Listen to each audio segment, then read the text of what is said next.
Welcome to Weekly Current Affair. Today we will discuss all the current affairs from 13th to 19th of February 2023. Asian Development Bank approve dash loan to promote horticulture in Himachal Pradesh that is D $130 million. तो $130 million जो है Asian development bank ने as a loan जो है वो दिया है। किसको दिया है? हिमाचल को दिया है। क्यों दिया है? हॉर्टिकल्चर को इंक्रीज़ करने के लिए ये दिया है। तो एशियन डेवलपमेंट बैंक का आपने याद रखना है $130 मिलियन इन्होंने दिया है, जो कि होता है 1072 crore rupees to enhance the agriculture productivity. जो हमारे पास एग्रीकल्चर प्रोडक्टिविटी है उसको इंक्रीज़ करना, हॉर्टिकल्चर को इंक्रीज़ करना। हॉर्टिकल्चर मतलब कि जो सेब बागवानी और जो दूसरे एग्रीकल्चर की चीज़ें होती है उनको इंक्रीज़ करना, फार्मर की इनकम को बढ़ाना। तो उसके लिए जो है ये दिया है, एग्री बिजनेस को ज़्यादा से ज़्यादा इंक्रीज़ करना, हॉर्टिकल्चर से रिलेटेड जो भी एग्रीकल्चर है उससे उसको इंक्रीज़ करना है ताकि हमारे पास फार्मर्स की जो इनकम है वो इंक्रीज़ की जा सके। तो $130 मिलियन कौन दे रहा है? Asian development bank. अब एशियन डेवलपमेंट बैंक के बारे में जानते हैं। It is a regional multilateral financial institution focused on countries.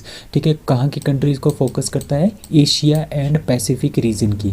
ठीक है, करंटली इसके जो मेंबर है वो 68 कंट्रीज़ हैं, out of which 49 are from Asia and Pacific region and 19 जो है इससे बाहर की हैं। तो टोटल 68 है, 49 हमारे पास एशिया और पैसिफिक रीजन की है और 19 जो है उससे बाहर की है। एशियन डेवलपमेंट बैंक के जो प्रेसिडेंट है वो है एम असाकावा। ठीक है, हेडक्वार्टर्स कहाँ पे इसका? मनीला, फिलीपींस में इसका हेडक्वार्टर है। तो आपने ये याद रखना है, it is a very very important. 11th India Mongolia joint working group meeting held in that is C new Delhi. तो न्यू दिल्ली में क्या हुआ है? 11th जो इंडिया और मंगोलिया के बीच में जॉइंट वर्किंग ग्रुप है उसकी एक मीटिंग हुई है। अभी आपको पता है कि जो इंडिया और मंगोलिया के बीच में ना कुछ थोड़े से रिलेशन हमारे इंक्रीज़ हो रहे हैं। किसके लिए? जो हमारे पास डिफेंस सेक्टर है उसमें हमारे काफ़ी ज़्यादा क्या है, हमारे पास 2-3 जो हमारे पास इस तरह की डिफेंस डील्स हैं। किसके साथ? मंगोलिया के साथ। तो इसी के बारे में 11th meeting of India Mongolia joint working group की हुई है। कहाँ पे? 10 फरवरी 2023 को न्यू दिल्ली में। ठीक है, इसके चेयर थे doctor Ajay Kumar, joint secretary जो कि ministry of defence of India के हैं, और brigadier general G Davaadorj, state secretary ministry of defence in Mongolia. तो इन दोनों की आपस में मीटिंग हुई है।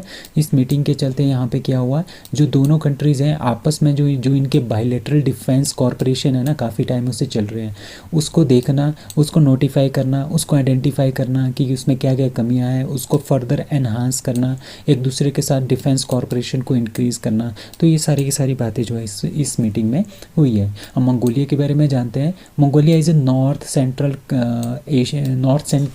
एशिया की एक कंट्री है, चाइना के ऊपर है ये। ठीक है, इसकी जो कैपिटल है उसकी उलानबंदूर है, करेंसी है तुग्रिक, और इसके प्रेसिडेंट है यू कुरेलसुक। ठीक है, तो आपने ये याद रखना है। Government appoints 2 new supreme court जजेस, द टोटल नंबर ऑफ जजेस इन सुप्रीम कोर्ट आर। ठीक है, अभी कुछ दिन पहले हमने पढ़ा था कि 5 जजेस जो 6 जजेस जो हमने 5 जजेस हमने इंक्रीज़ कर दिए हैं। पहले हमारे पास 27 थे, 5 हमने ऐड कर दिए थे, फिर हो गए थे 32। अब हमने 2 और ऐड कर दिए हैं, अब हो गए 34 जजेस इन द सुप्रीम कोर्ट। आपने ये याद रखना है, साथ में चीफ जस्टिस के ऑफ इंडिया के साथ साथ। तो टोटल हमारे पास 34 जजेस जो है वो हो गए हैं सुप्रीम कोर्ट में, और ये हमारे पास फुल स्ट्रेंथ है सुप्रीम कोर्ट की। ठीक है, तो सब सेंट्रल गवर्नमेंट ने जस्टिस राजेश बिंदल और दूसरे जो जस्टिस अरविंदर कुमार है इनको जजेस नियुक्त किया है। कहाँ का? सुप्रीम कोर्ट के। तो टोटल कितने आ गए? अब 34 टोटल हमारे पास सुप्रीम कोर्ट के जजेस हो गए हैं। Chief justice of Allahabad high court. ठीक है, जो चीफ जस्टिस थे हमारे पास इलाहाबाद हाई कोर्ट के दैट इज राजेश बिंदल, और गुजरात हाई कोर्ट के जो चीफ जस्टिस थे अरविंद कुमार, इन दोनों को सुप्रीम कोर्ट का जज जो है वो बना दिया है। अब हमारे पास टोटल जो स्ट्रेंथ हो गई है वो 34 हो गई है, और पूरी की पूरी स्ट्रेंथ है ये सुप्रीम कोर्ट के जजेस की। अभी 31 जनवरी को 6 member collegium of the supreme court send the names of the those two. अब क्या होता है, जो सुप्रीम कोर्ट में जजेस अगर हमने अपॉइंट करने हैं उसके लिए कोलेजियम सिस्टम होता है। कोलेजियम सिस्टम, इस कोलेजियम सिस्टम में क्या थे? 6 मेंबर थे। एक CGI इसमें होता है, ठीक है। और बाकी जो 5 सीनियर जजेस होते हैं ना सुप्रीम कोर्ट के, वो भी इसमें पार्टिसिपेट करते हैं। वो आपस में तय करके क्या करते हैं कि किसको हमने क्या बनाना है, सुप्रीम कोर्ट का जज बनाना है, ठीक है। और अपने नाम देते हैं, वो अपने जो ये नाम दे देंगे, ये सेलेक्ट करेंगे 5 जजेस को, 5 या 6 जजेस, जितने भी जजेस की रिक्वायरमेंट होगी उन जजेस को ये सेलेक्ट करेंगे। फिर राष्ट्रपति को बोल देंगे कि इनको अपॉइंट कर दो, तो राष्ट्रपति क्या करते हैं, इनको अपॉइंट कर देते हैं एज ए सुप्रीम कोर्ट के जजेस। Which country declares state of disaster over electricity crisis. अभी क्या हो रहा है, साउथ अफ्रीका में बहुत ज़्यादा इलेक्ट्रिसिटी के क्राइसिस चल रहे हैं।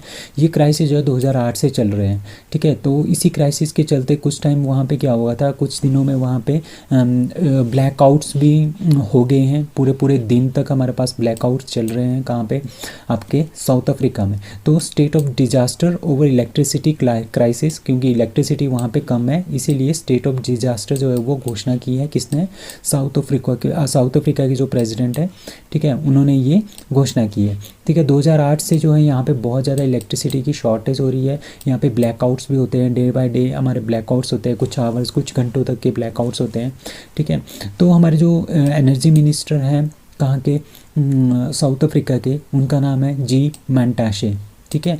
उन्होंने ये बोला है कि ये जो एनर्जी क्राइसिस का इश्यूज़ है, ये हम 6 से 12 महीनों, मतलब कि 1 साल के अंदर अंदर हम इसको रिड्यूस कर देंगे। बट जो ईस्कॉम कंपनी है, ईस्कॉम क्या है, ये एक कंपनी है साउथ अफ्रीका की, जो क्या बनाती है, इलेक्ट्रिसिटी बनाती है, ठीक है। उसके चेयरमैन ने ये बोला है, उसका नाम है एम मखवाना, ठीक है। उन्होंने ये बोला है कि ये जो ब्लैकआउट है ना, ये 6 से 12 महीनों में चेंज नहीं होने वाला है। जो एनर्जी क्राइसिस है, हम 6 से 12 महीनों में इसको कंप्लीट नहीं कर सकते, रिड्यूस नहीं कर सकते, और इसको कम से कम फिर से रिकवर होने में लगभग 1 या 2 साल का वक्त 2 साल का वक्त लग सकता है, 2025 तक, ठीक है। एटलीस्ट 2025 तक हम इसको क्या कर सकते हैं, अपनी एनर्जी क्राइसिस को कम कर सकते हैं। आपको पता है कि जो पॉलिटिशियन है वो कुछ भी बोल देते हैं अपने वोट गेन करने के लिए या फिर पब्लिक प्रेशर के through.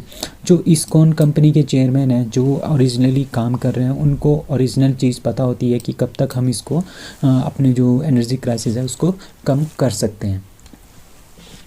So Prime Minister Narendra Modi flagged off 2 new Vande Bharat trains from that is A Mumbai. So Mumbai से प्राइम मिनिस्टर नरेंद्र मोदी ने 2 न्यू वंदे भारत ट्रेन जो है वो इनेगुरेट की है। कौन कौन सी, एक Mumbai CMCT to Solapur Vande Bharat express, और एक मुंबई CSMT और to Sainagar Shirdi Vande Bharat express. तो ये 9th और 10th है। तो अब हमारे पास टोटल जो वंदे भारत ट्रेन्स हैं वो हैं 10 वंदे भारत ट्रेन्स। एक न्यू, सबसे पहली जो है न्यू दिल्ली टू वाराणसी, दूसरी न्यू दिल्ली टू श्री माता वैष्णो देवी तक, ठीक है। मुंबई सेंट्रल टू गांधीनगर ये 3rd है। 4th है New Delhi to Amb, that is Himachal Pradesh, और 5th है चेन्नई टू मैसूरू, और 6th है बिलासपुर टू नागपुर, और 7th है होड़ा टू जलपाईगुड़ू, ठीक है। 8th है विशाखापट्टनम से सिकंदराबाद, 9th है मुंबई से सोलापुर, और 10th है मुंबई से साई नगर। तो ये 10 हमारे पास टोटल क्या है आजकल वंदे भारत ट्रेन है इंडिया की। So prime minister Modi inaugurate Arabic academy in that is C Mumbai. So Mumbai में प्राइम मिनिस्टर मोदी ने क्या इनेगुरेट किया है, अरेबिक अकेडमी को जो है वो इनेगुरेट किया है, ठीक है।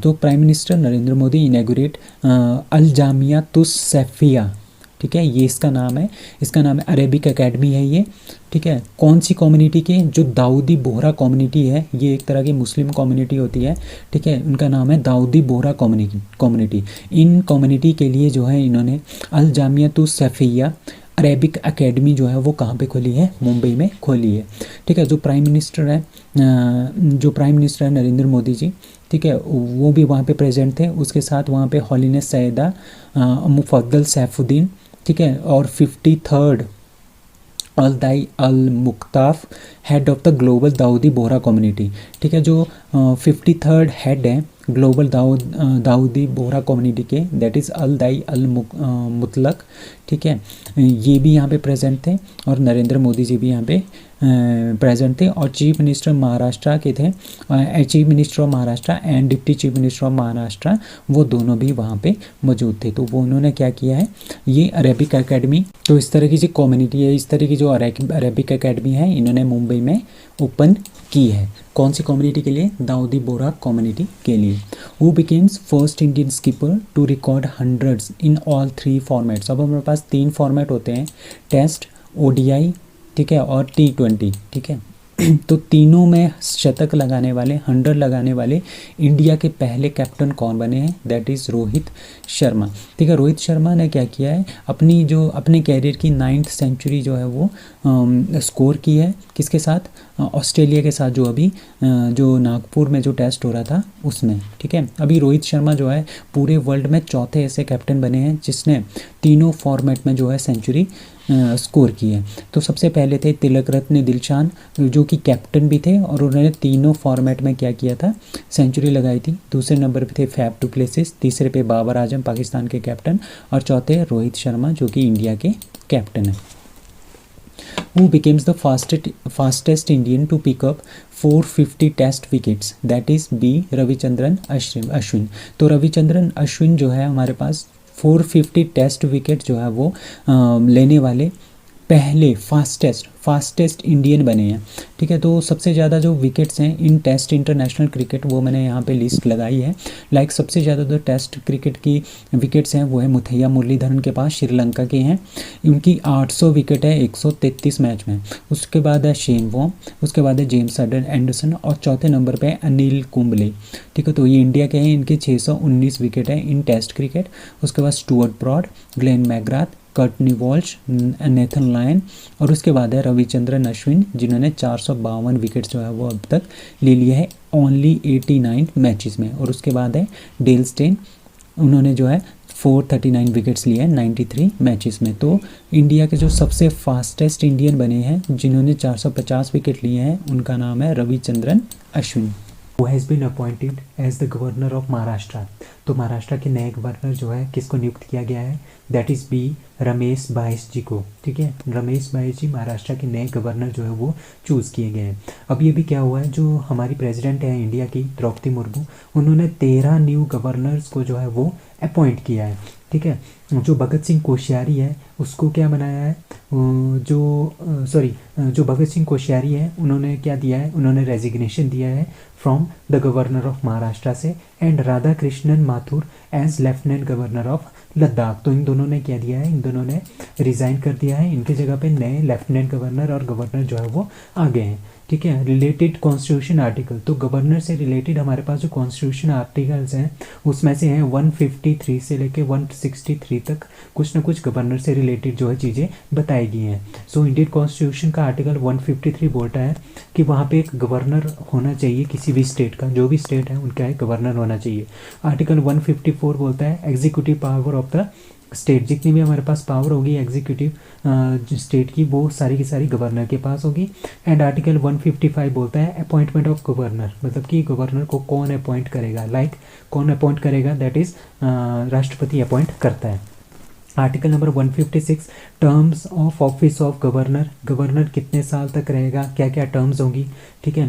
आर्टिकल नंबर 157, ठीक है। आर्टिकल नंबर 56 के अकॉर्डिंगली क्या होगा, इनका कोई भी फिक्स टेन्यूर नहीं होता, ये राष्ट्रपति जब तक चाहता है तब तक ये वहाँ पे रह सकते हैं। आर्टिकल नंबर 157 क्वालिफिकेशन क्या होगी गवर्नर की। आर्टिकल नंबर 158 बोलता है condition of governors office.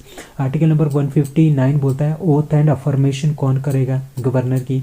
Article number 160 बोलता है discharge of function of the governor in certain contingencies. Article number 161 बोलता है कि पावर ऑफ द गवर्नर, ठीक है, क्षमा याचना, ग्रांट पार्डन, ठीक है, मतलब कि क्षमा याचना जो प्रोवाइड करते हैं गवर्नर, उनकी क्या क्या पावर्स हैं। Article number 162 extent of executive power of the state, ठीक है। आर्टिकल नंबर 163 बोलता है council of minister to aid and advise the governor. तो ये आर्टिकल है, ये रिलेटेड है गवर्नर से। सो फ्रेश अपॉइंटमेंट्स, हमारी फ्रेश अपॉइंटमेंट्स हुई हैं, जो कि 7 फ्रेश अपॉइंटमेंट्स हुई हैं। Like governor of Arunachal Pradesh किसको बनाया गया है, लेफ्टिनेंट गवर्नर कवाइला त्रिविक्रम परनायक जी, ठीक है, वो रिटायर्ड है। दूसरे governor of Sikkim Lakshman Prasad Acharya. Governor of Jharkhand that is C P Radhakrishnan. Governor of Himachal Pradesh वो किसको बनाया है? शिव प्रताप शुक्ला जी को। Governor of Assam Gulab Chandra Kataria. Governor of Andhra Pradesh that is S Abdul नाजीर।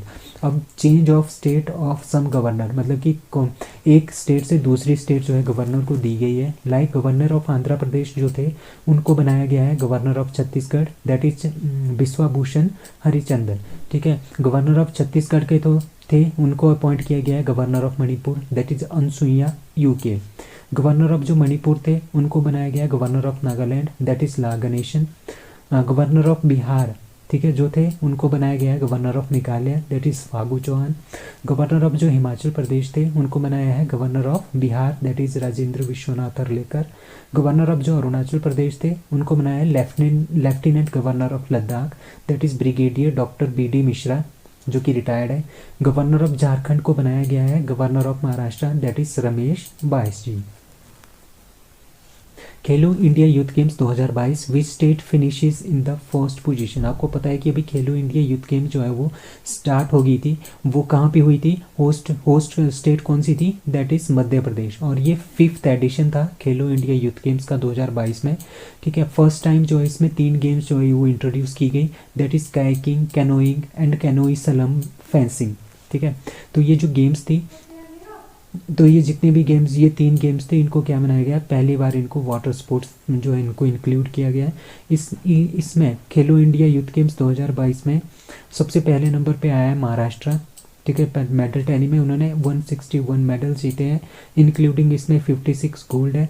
ठीक है, हरियाणा दूसरे नंबर पे है जिसने उन्होंने 128 मेडल जीते हैं, इंक्लूडिंग 41 गोल्ड। और तीसरे नंबर पे मध्य प्रदेश है जिन्होंने 96 मेडल जीते हैं, इंक्लूडिंग 39 गोल्ड।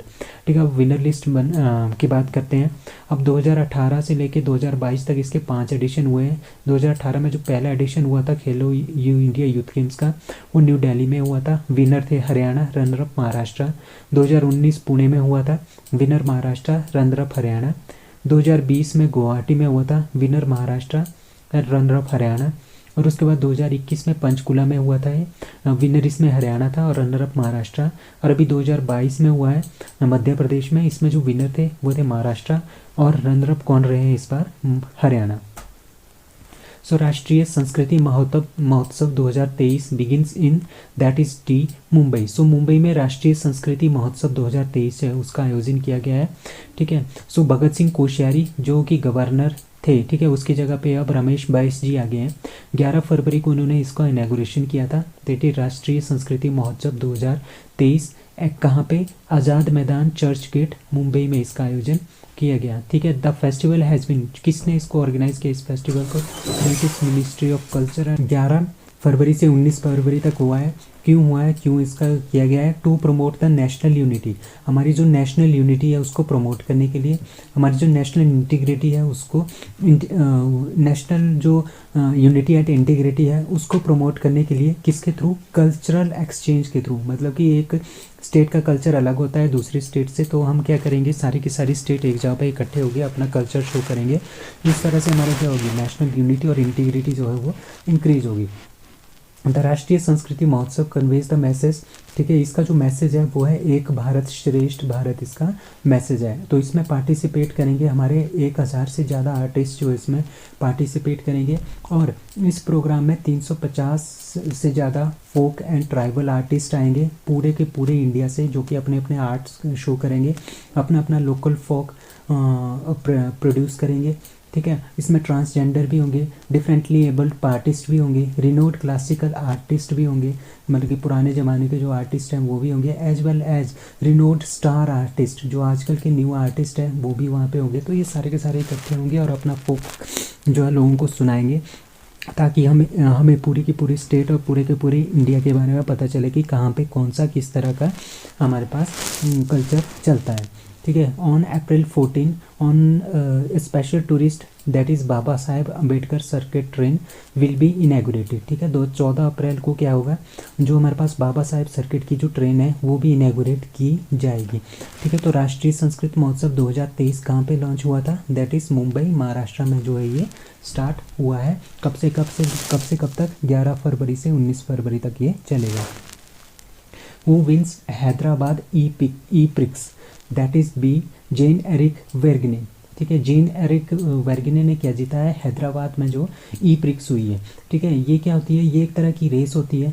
ठीक है, जिस तरह से हमारे पास फार्मूला 1 की रेस होती है ना, उसी तरह की ये रेस है। इसका नाम है फार्मूला ई प्रिक्स इन हैदराबाद। ठीक है, तो किसने जीती है, जीन एरिक वेर्गने ने जीती है ऑफ डीएस पेंस के ऑटोमोबाइल। मतलब कि जो ये गाड़ी है डीएस पेंस के ऑटोमोबाइल्स की गाड़ी ये चलाते हैं, इनका नाम है जीन एरिक वेर्गने। ठीक है, the fourth leg of formula E season of the year 2022-23 was held in the Hyderabad. और पहली बार इंडिया में कोई भी इस तरह की फार्मूला ई प्रिक्स जो है वो हुई है। ठीक है, the Hyderabad E prix was held on bank of, कहाँ पे हुई है, bank of Hussain Sagar lake. जो हुसैन सागर लेक है उसके किनारे में जो है ये हैदराबाद की ग्रैंड ई प्रिक्स जो है वो हुई है। तो इंडिया की ये first street circuit built near NTR garden है। तो ये इंडिया की पहली फार्मूला ई प्रिक्स जो है वो कहाँ पे हुई है, हैदराबाद में हुई है। जो विनर ट्रॉफी है वो किसने प्रेजेंट की है, union minister for youth affairs and sports Anurag Thakur ने वो प्रेजेंट की है। दूसरे नंबर पे रहे हैं निक कैसिडी। ठीक है, तीसरे नंबर पे रहे हैं एंटोनियो फ्लेक्सा डा कोस्टा। ठीक है, तो ये दूसरे तीसरे नंबर पे रहे हैं। पहले नंबर पे रहे annual meeting of members of river cities alliance to be held in. ठीक है, तो ये कहाँ पे हो रही है, दैट इज सी पुणे में जो है ये हो रही है। तो ये पहली है, फर्स्ट ऑफ इट्स काइंड, ये 2 दिन की इंटरनेशनल कॉन्फ्रेंस है, उसका नाम है धारा 2023। इस बीइंग ऑर्गेनाइज्ड, कहाँ पे ऑर्गेनाइज होगी, पुणे महाराष्ट्र में ऑर्गेनाइज होगी। टू डिस्कस, किसके लिए होती है, to discuss the strategies managing the urban rivers. जितनी भी हमारे पास पूरे इंडिया में रिवर्स है ना, उसको उसके पानी को हमने किस तरह से यूटिलाइज करना है, किस तरह से हमने इसको मैनेज करना है, इसके बारे में जो है ये धारा नाम की जो इंटरनेशनल कॉन्फ्रेंस है 2023 जो कि पुणे में हो रही है। अब धारा का मतलब क्या है, धारा का मतलब है driving holistic action for urban reverse. ठीक है, तो आपने ये याद रखना है, धारा का मतलब है driving holistic action for urban river. जो अर्बन एरिया में जो रिवर्स हैं उनको हमने किस तरह से यूटिलाइज करना है, किस तरह से उनको साफ रखना है, ये सब कुछ जो है इसमें इस कॉन्फ्रेंस के अंदर आएगा। सो धारा इज़ अ एनुअल मीटिंग, हर साल ये मीटिंग होती है। ठीक है, किसकी मीटिंग होती है, the member of river cities alliance. ठीक है, रिवर सिटीज़, जितने भी हमारे पास रिवर में सिटीज़ हैं उन वो आपस में क्या होगी, जो सिटीज़ है ना उनमें जो रिवर्स हैं उनका आपस में एक अलायंस है हर सिटीज़ का। तो उनके जो मेंबर्स हैं वो मिलेंगे कहाँ पे, पुणे में। ठीक है, तो मीटिंग कौन इसको ऑर्गेनाइज कर रहा है इस मीटिंग को, that is national mission for clean Ganga. ठीक है, वो इसको मिशन को इसको जो है वो क्या करेंगे, ऑर्गेनाइज करेंगे। किस तरह से हमने रिवर, जो हमारे पास अर्बन रिवर्स है उनको साफ रखना है, उससे पानी को यूटिलाइज करना है, अच्छे से यूटिलाइज करना है। इन एसोसिएशन भी national institute of urban affairs from 13 से 14 फरवरी तक पुणे में ये आयोजित किया जाएगा। अब रिवर सिटीज़ अलायंस क्या है, ये जो है 2021 में इसको लॉन्च किया गया था। क्यों लॉन्च किया गया था, क्योंकि हमारे पास जो सिटीज़ है ना उसमें बहुत सारी, कभी जो जैसे हमारे पास इंडिया में सिटीज़ हैं वहाँ पे क्या है, वहाँ पे रिवर्स भी होंगी।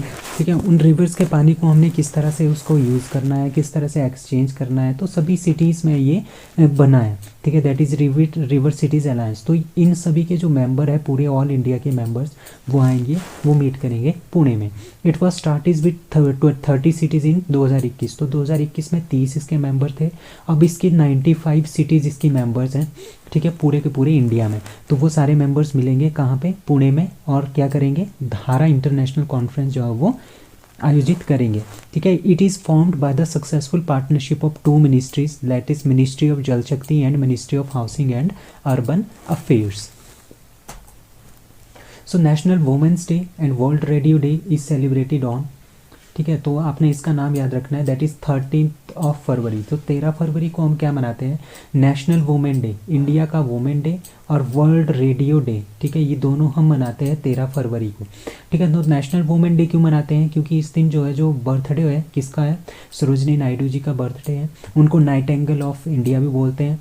उन्होंने बहुत सारे काम किए हैं वुमेन एम्पावरमेंट के लिए, तभी जो हम 13 फरवरी को क्या मनाते हैं, नेशनल वुमेन्स डे मनाते हैं। और उन्होंने क्या किया था, उन्होंने पार्टिसिपेट किया था इंडियन इंडिपेंडेंस के मूवमेंट में भी। ठीक है, और वो बहुत ज़्यादा पोइम्स भी लिखती थी और पैट्रियोटिज्म के ऊपर बहुत सारी बुक्स भी लिखती थी। ठीक है, सो सी हैज सर्व, वो जो है इंडियन नेशनल कांग्रेस की प्रेसिडेंट भी बनी थी, first female first Indian female of Indian national Congress 1925 को बनी थी दिल्ली में, जो तो ये बनी थी 1925 को। She was imprisoned for 21 month, ठीक है, for participating in the quit India movement. जो क्विट इंडिया मूवमेंट स्टार्ट हुआ था तो उसके चलते उनको 21 महीने की जेल भी हुई थी। और उनका जो बर्थ हुआ था वो हैदराबाद में हुआ था, और उनकी जो डेथ हुई थी वो हुई थी लखनऊ में। और उन्होंने अपनी हायर स्टडीज़ जो है कहाँ से की थी, लंदन से स्टार्ट की थी। और दूसरा है हमारे पास आज ही, दैट इज़ 13 फरवरी को, that is world radio day. क्यों मनाया जाता है? This day is celebrated to highlight the role played by radio and other broadcasting media. और आपको पता है कि जो रेडियो है काफ़ी आजकल तो हमारे पास कोई आ गया, मोबाइल फ़ोन्स आ गए हैं, बहुत सारे गैजेट्स आ गए हैं, बट पहले क्या होता था, हमारे पास एक रेडियो होता था। छोटे छोटे जो भी किसान होते थे या पूरे के पूरे इंडिया में जो लोग होते थे वो रेडियो के पास आके अपनी न्यूज़ सुनते थे। कुछ भी उनको गाने सुनने हो, कुछ भी उनको एंटरटेनमेंट के लिए जो मेन साधन था वो था रेडियो, ठीक है। और न्यूज़ की ब्रॉडकास्टिंग के लिए भी रेडियो था। तो उसी के लिए 13 फरवरी को क्या मनाया जाता है, वर्ल्ड रेडियो डे जो है वो मनाया जाता है। President of India inaugurated the second Indian rice congress at, ठीक है। पहली जो राइस कांग्रेस हुई थी ना वो हुई थी वर्चुअल में, ठीक है। कब हुई थी? 2020 में हुई थी। ICR national rice research institute उन्होंने ऑर्गेनाइज किया था फर्स्ट इंडियन राइस कांग्रेस। कब? 8-9 दिसंबर 2020 को, जो कि वर्चुअली हुई थी। अभी जो सेकंड इंडियन राइस कांग्रेस हुई है वो हुई है कटक में, ठीक है, दैट इज़ ए कटक। तो ये सेकंड इंडियन राइस कांग्रेस है, कटक में इनॉग्रेट किया है। किसने किया है? जो हमारी प्रेसिडेंट है द्रौपदी मुर्मू जी, उन्होंने इसको किया है, ठीक है। कटक कहाँ पे है? उड़ीसा में है। तो वहाँ पे उड़ीसा के गवर्नर प्रोफेसर गणेशी लाल वो भी प्रेजेंट थे। Union minister for agriculture and farmer welfare Narendra Singh Tomar भी थे। Orissa minister of agriculture and state and farmer empowerment fisheries and animal resource development Rajendra Pratap स्वयं भी वहीं पे थे, ठीक है। अब हम राइस के बारे में कुछ बातें जानते हैं। Rice is a staple food and most of the population of India, ठीक है। मतलब कि हम बहुत ज़्यादा यूज़ करते हैं राइस का, खाने में भी इनका बहुत ज़्यादा यूज़ होता है। It is a kharif crop है ये। खरीफ मतलब कि जो हम गर्मियों मतलब कि मई जून के महीने में हम इसको उगाते हैं, ठीक है। इट रिक्वायर्स हाई टेम्परेचर, इसके के लिए हाई टेम्परेचर चाहिए होता है, above 25 degree Celsius. High humidity भी ज़्यादा चाहिए होती है। और इसमें एनुअल रेनफॉल जो है 100 सेंटीमीटर से ऊपर जो है वो होना चाहिए। और सबसे ज़्यादा राइस कहाँ पे होता है? हमारी वेस्ट बंगाल में सबसे ज़्यादा राइस होता है, फिर उत्तर प्रदेश, फिर पंजाब। और इंडिया सबसे पहले नंबर पे जो राइस होता है ना पूरे वर्ल्ड में वो होता है चाइना के पास। दूसरे नंबर पे है India. Cyclone Gabrielle hits which country? That is A New Zealand. तो अभी भी क्या हुआ है, न्यूजीलैंड में एक red heavy rain with cyclone Gabrielle hitting its shore. मतलब कि जो न्यूजीलैंड है वहाँ पे क्या है, वहाँ पे एक साइक्लोन आ रहा है जिसका नाम है गैब्रियल। सो गैब्रियल है। तो द रेन पॉर मतलब कि जो ये साइक्लोन है इसकी वजह से क्या हो रही है, वहाँ पे हैवी बारिश हो रही है, काफ़ी ज़्यादा बारिश हो रही है। मतलब कि आप इससे अंदाज़ा लगा सकते हो कि 1 घंटे के अंदर अंदर वहाँ पे 30 mm की जो बारिश है वो हो गई है, ठीक है। तो इसी की वजह से वहाँ पे रेड टाइप का अलर्ट जो है, एक तरह का रेड हैवी रेन का अलर्ट जो है वहाँ पे जारी किया गया है। इस तरह का अलर्ट जो इंडिया में जारी होता है ना, कब जारी होता है? जब बारिश इंडिया में 20 सेंटीमीटर से ज़्यादा हो जाए एक दिन के अंदर, मतलब कि 24 घंटे के अंदर अगर 20 सेंटीमीटर से ज़्यादा बारिश हो जाए तब इंडिया वाले रेड हैवी रेन का अलर्ट देते हैं। बट न्यूजीलैंड में क्या है, न्यूजीलैंड में अगर 1 घंटे में 30 मिलीमीटर से ज़्यादा जो है बारिश हो जाए तो क्या होता है, वहाँ पे रेड हैवी रेन का अलर्ट जो है वो जारी किया जाता है, ठीक है। तो ये साइक्लोन जो गैब्रियल है ये ट्रॉपिकल साइक्लोन है, ठीक है, बहुत ही ज़्यादा सीवियर ट्रॉपिकल साइक्लोन है, belongs to the category of 3, ठीक है। Speed of the cyclone ranges from 119 kilometre per hour to 157 kilometre per hour की स्पीड से ये आ रहा है और काफ़ी ज़्यादा बारिश जो है वो न्यूजीलैंड में कर रहा है, ठीक है। स्टेट इमरजेंसी जो है वो कहाँ पे लॉन्च की गई है, कहाँ पे डिक्लेयर की गई है? ऑकलैंड में, जो एक सिटी है न्यूजीलैंड की, वहाँ पे जो है वो स्टेट इमरजेंसी जो है वो लगाई गई है। अब कुछ साइक्लोन्स के बारे में बात करते हैं जो कि इंडिया में आए हैं 2022 में। नंबर 1 असनी, जिसका नाम जो है श्रीलंका ने दिया है। सित्रांग, जिसका नाम जो है थाईलैंड ने दिया है। Mandous, name given by the United Arab Emirates UAE। Mocha, जो ये नाम दिया गया है ये किसने दिया है, यमन ने ये नाम दिया है। तो ये 4 जो हमारे साइक्लोन्स आए थे वो इंडिया में आए थे 2022 में। Been elected as the president of Bangladesh. तो प्रेसिडेंट ऑफ बांग्लादेश किसको बनाया गया है, दैट इज़ मोहम्मद शहाबुद्दीन जी को क्या बनाया है, प्रेसिडेंट बनाया है, कहाँ का, बांग्लादेश का।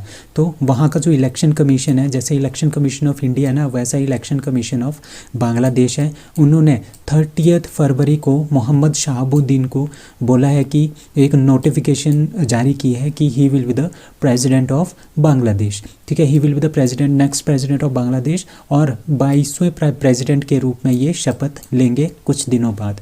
ठीक है, ये पहले रिटायर्ड जज भी हैं, एंटी करप्शन कमीशन के कमिश्नर भी थे, फ्रीडम फाइटर भी थे, जिनका नाम है मोहम्मद शहाबुद्दीन। ठीक है, was nominated for the post by the Awami league. ठीक है, जो रूलिंग पार्टी है ना वहाँ पे वो है अवामी लीग। ठीक है, उसके जो प्राइम मिनिस्टर हैं वो कौन है, आजकल शेख हसीना जी हैं, वो भी अवामी लीग से हैं। उन्होंने अवामी लीग ने किसको खड़ा किया था, मोहम्मद शहाबुद्दीन जी को खड़ा किया था प्रेसिडेंट के लिए, और वो प्रेसिडेंट बन भी गए हैं। ठीक है, अभी आजकल जो करंट प्रेसिडेंट है वहाँ के वो है अब्दुल हामिद। ठीक है, उनका जो प्रेसिडेंट का टेन्योर है वो 23 अप्रैल को ख़त्म हो जाएगा। और ये क्या है, ये 2 बार प्रेसिडेंट बन गए हैं, और बांग्लादेश में ये रूल है कि कोई भी प्रेसिडेंट 2 बार बनने के बाद वो तीसरी बार प्रेसिडेंटशिप के लिए आगे नहीं आएगा। तो उनकी जगह पे किसको बनाया है, मोहम्मद शहाबुद्दीन को क्या बनाया है, प्रेसिडेंट बनाया है। अबाउट मोहम्मद शहाबुद्दीन, ठीक है, सो लिबरेशन वॉर जो 1971 का हुआ था, कहाँ पे, बांग्लादेश और पाकिस्तान के बीच में, उसमें भी इन्होंने पार्टिसिपेट किया था। ठीक है, after the assassination of Sheikh Mujibur Rahman. ठीक है, शेख हसीना के जो फादर थे उनका नाम था बांगा बंधु शेख मुजीबुर रहमान। उनका असैसिनेशन हुआ था 15 अगस्त 1975 को।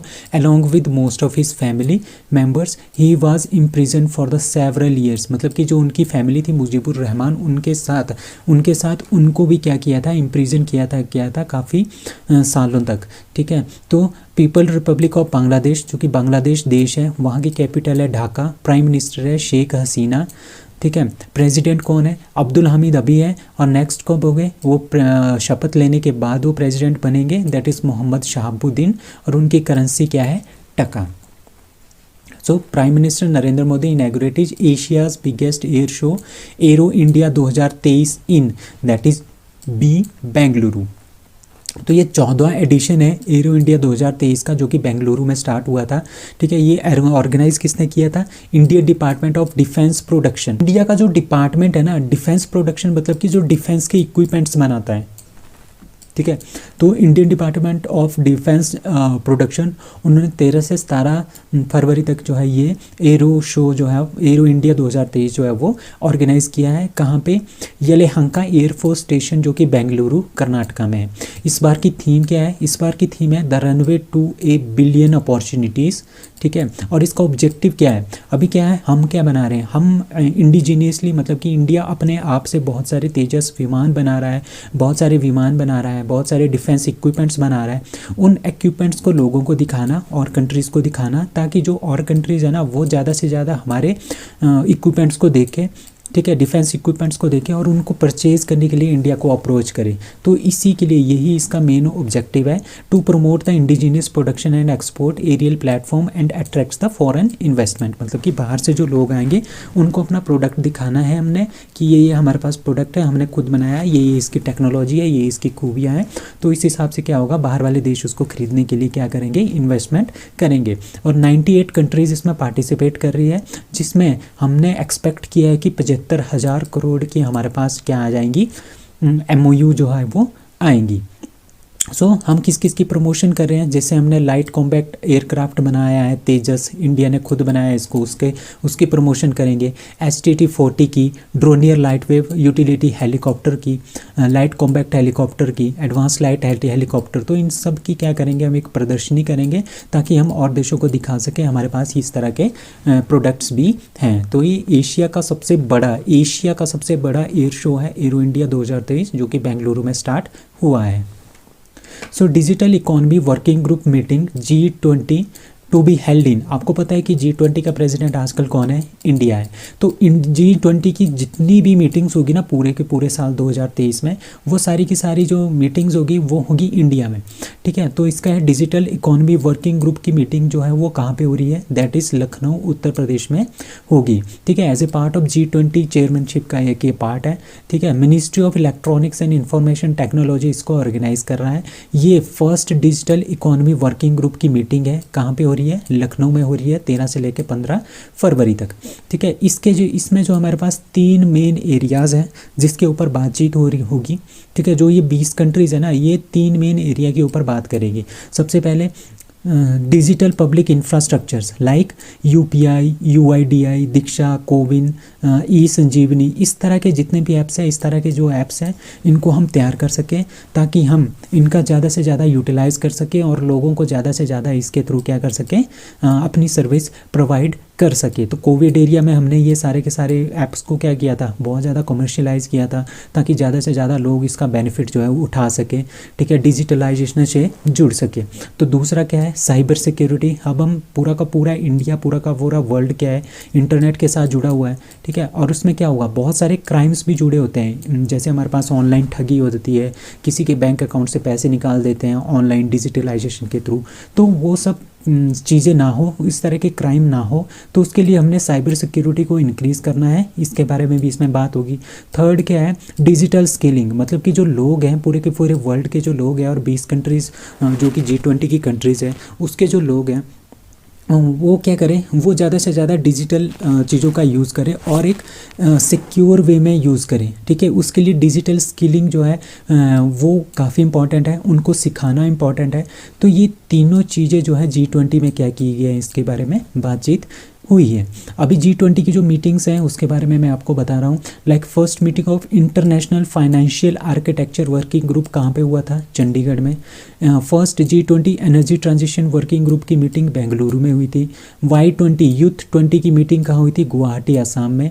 अर्बन 20 सिटी शेरपा की मीटिंग कहाँ हुई, अहमदाबाद में। और 5वीं जो मीटिंग है that is digital economic working group की मीटिंग कहाँ पे हुई है, that is Lucknow. So who has been elected as the new president of Cyprus, ठीक है। साइप्रस के न्यू प्रेसिडेंट किसको बनाया गया है, दैट इज़ निकोस क्रिस्टोडोलिडस, ठीक है। इनको क्या बनाया है, ये प्रेसिडेंट बने हैं साइप्रस के, ठीक है। Nikos Christodoulides was elected the president of Cyprus, कब, 13 फरवरी को इनको अपॉइंट किया गया है। After a second and final round of voting, वहाँ पे 2 राउंड होते हैं वोटिंग पे, तो सेकेंड राउंड में इनको क्या कर दिया गया है, प्रेसिडेंट बनाया गया है, ठीक है। वो जो है डेमोक्रेटिक पार्टी से रिलेटेड है, for the movement of for society democracy and democratic alignment, ठीक है। मतलब कि ये जो वहाँ ये तीनों वहाँ की पार्टी है, ठीक है, democratic party, movement for social democracy and democratic alignment, इन तीनों ने इसको क्या किया है, इनके प्रेसिडेंट को सपोर्ट किया है, जिसकी वजह से ये यहाँ के प्रेसिडेंट बने हैं। अब साइप्रस के बारे में बात करते हैं। साइप्रस कहाँ पे है, ठीक है, ये एक आइलैंड है, ठीक है। कहाँ पे आइलैंड है ये ईस्टर्न जो मेडिटेरेनियन सी है ना, वहाँ पे एक आइलैंड है और एक कंट्री है, यूरोपियन कंट्री के अंदर आती है। इसकी जो करेंसी है वो है यूरो, ठीक है। इसकी जो कैपिटल है वो निकोसिया। इसका जो प्रेसिडेंट है अभी हमने पढ़ा है, निकोल क्रिस्टोडोलिडस इसके प्रेसिडेंट बने हैं, ठीक है। तो ये भी ब्रिटेन के अंडर थे, ब्रिटिश के अंडर थे। 1960 में इनको क्या मिली थी, आज़ादी मिली थी। The country had majority of population which are Greece descendant, मतलब कि ग्रीस के लोग यहाँ पे ज़्यादातर रहते हैं। और जो टर्किश लोग हैं, मतलब कि टर्की का एरिया है ना, ये टर्की है, टर्की के नीचे आपका साइप्रस आता है मेडिटेरेनियन सी में, ठीक है। तो टर्किश लोग यहाँ पे कम है, बहुत ज़्यादा से ज़्यादा यहाँ पे ग्रीस के लोग जो है यहाँ पे रहते हैं। टर्की ने इन्वेट किया था साइप्रस को 1974 को, और टर्किश रिपब्लिक और नॉर्थ साइप्रस जो है उन्होंने 1983 में बनाया था। तो except Turkey no country recognises Turkish Cyprus. तो टर्किश साइप्रस एक तरह का उन्होंने साइप्रस को तोड़ के एक अपना एरिया बनाया था कि हमने ये एरिया बनाया और इसको हम टर्किश साइप्रस बोलेंगे, बट टर्की के अलावा उसको कोई भी रिकॉग्नाइज नहीं करता है। India also recognise the Cyprus government, जो साइप्रस का गवर्नमेंट है ना, मतलब कि जो साइप्रस कंट्री है उसको जो है इंडिया भी क्या करता है, मानता है कि Cyprus is a country. So who has been awarded with Maharashtra Bhushan award 2022। तो महाराष्ट्र जो हमारे पास स्टेट है वहाँ का सबसे हाईएस्ट जो सिविलियन अवार्ड है उसका नाम है महाराष्ट्र भूषण अवार्ड। ठीक है, 2022 के लिए ये किसको दिया गया है, दैट इज़ अप्पा साहेब धर्माधिकारी। अप्पा साहेब जो धर्माधिकारी हैं उनको ये अवार्ड दिया गया है। ये हैं कौन, ये हैं एक सोशल वर्कर हैं, ये प्रीचर हैं एंड रिफॉर्मर हैं। ठीक है, preacher and reformer and social worker है। ठीक है, उन्होंने काफ़ी ज़्यादा काम जो है सोसाइटी के लिए किया है, जिसके लिए उनको the state of government of Maharashtra ने क्या दिया है, महाराष्ट्र भूषण अवार्ड 2022 का उनको दिया है। ठीक है, इसमें दिया क्या जाता है, महाराष्ट्र भूषण अवार्ड में दिया जाता है एक मेडल और 25 लाख रुपए जो है इसमें दिया जाता है। एक साइटेशन भी दी जाती है। ठीक है, साइटेशन मतलब कि एक तरह का एक सर्टिफिकेट टाइप दिया जाता है। ठीक है, तो अप्पा साहिब जो हैं धर्माधिकारी, उनको पद्मश्री अवार्ड जो है 2017 में गवर्नमेंट ऑफ इंडिया ने भी दिया है। तो Maharashtra Bhushan is a highest civilian award जो कि कौन देता है, गवर्नमेंट ऑफ महाराष्ट्र देती है। कहाँ पे, इंडिया में। और इस बार 2022 का किसको मिला है, अप्पा साहेब धर्माधिकारी जी को ये अवार्ड मिला है। Eagle 44 Oghab 44 is the first underground airbase of which country, that is C Iran. सो ईरान ने क्या बनाया है, इन्होंने क्या बनाया है, अंडरग्राउंड मतलब कि ज़मीन के नीचे इन्होंने इस तरह का, देखो ज़मीन के नीचे इन्होंने इस तरह की टनल जैसी बनाई है। ये इनका एयरबेस स्टेशन है। ठीक है, पहला एयरबेस स्टेशन है जो कि अंडरग्राउंड है। किस कंट्री का है, ईरान का है। इसका नाम क्या है, ईगल 44 और ओगाव 44 इसका नाम है। ठीक है, और इसमें क्या हुआ, इसमें बहुत सारे हम फाइटर जेट भी रख सकते हैं। यहाँ पे देखो ये फाइटर जेट इन्होंने यहाँ पे रखे हैं और यहाँ पे हम ड्रोन्स भी रख सकते हैं। ठीक है, तो ओगाव 44 इन्होंने क्यों बनाया है, इनके जो कट्टर दुश्मन है ना वो है यूएसए और इजराइल।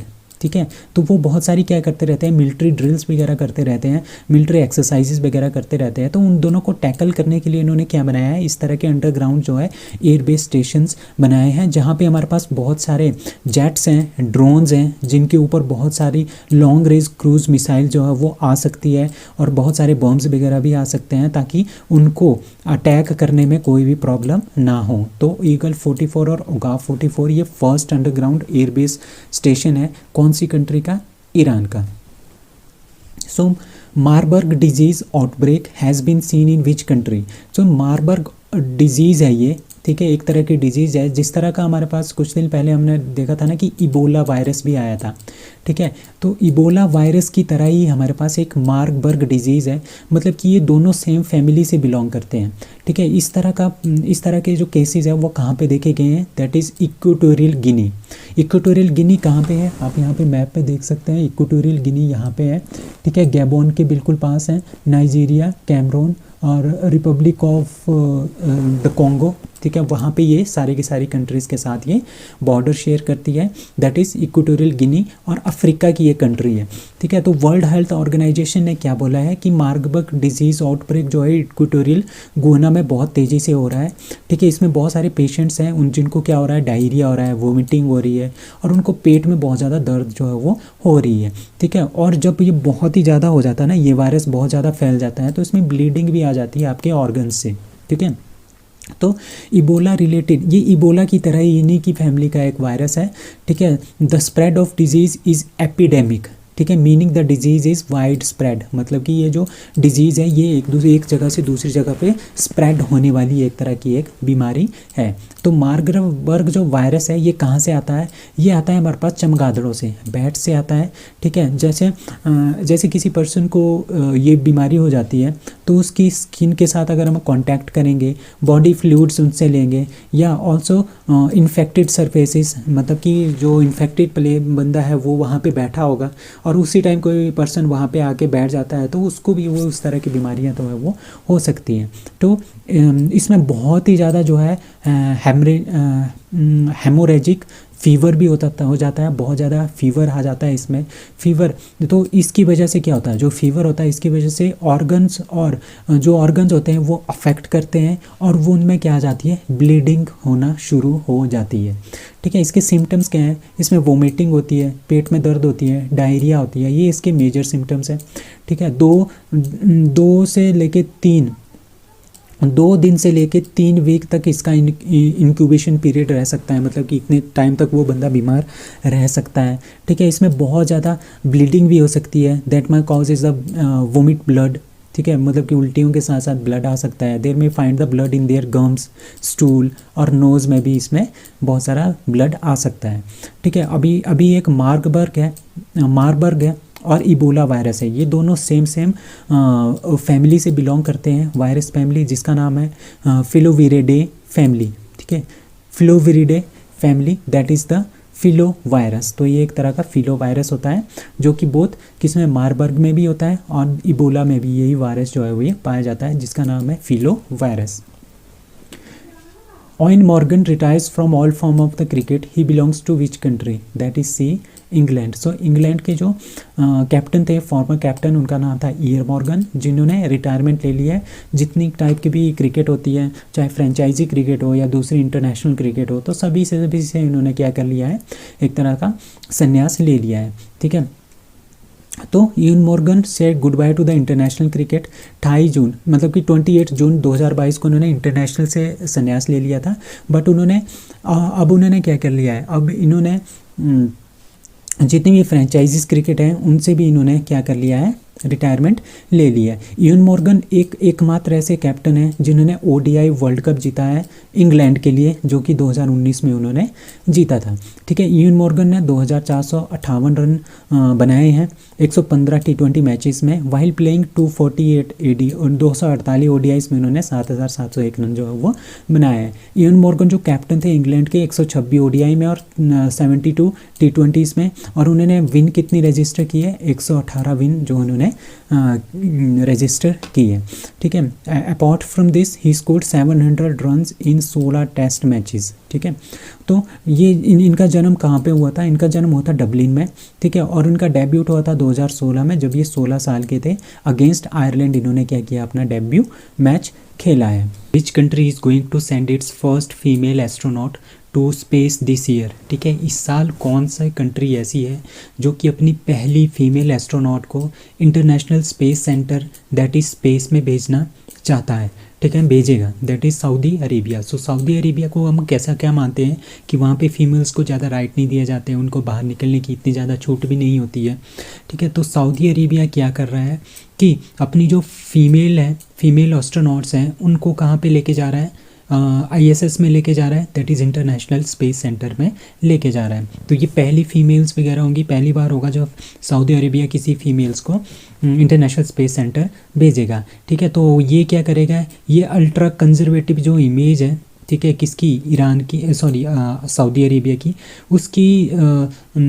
उसकी इस इमेज को ये थोड़ा सा क्या करेगा कि भाई हम इस तरह के नहीं हैं, हम फीमेल को भी क्या देते हैं, एक तरह का दर्जा देते हैं, उनको आज़ादी देते हैं। तो सऊदी फीमेल एस्ट्रोनॉट है, उनका नाम है Raina बरनावी।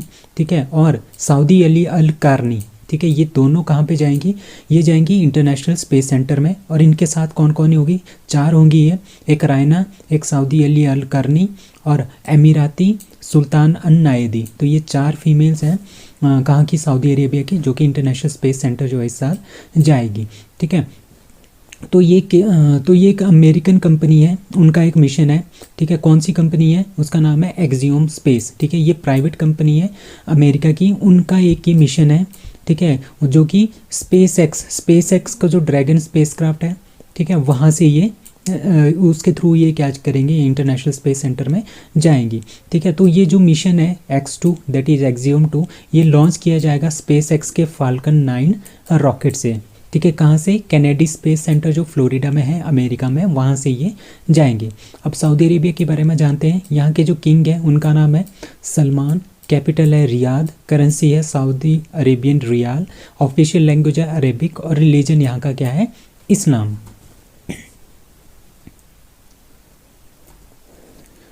So, which state UT has allocated most percentage of their budget to education in India for financial year 2023?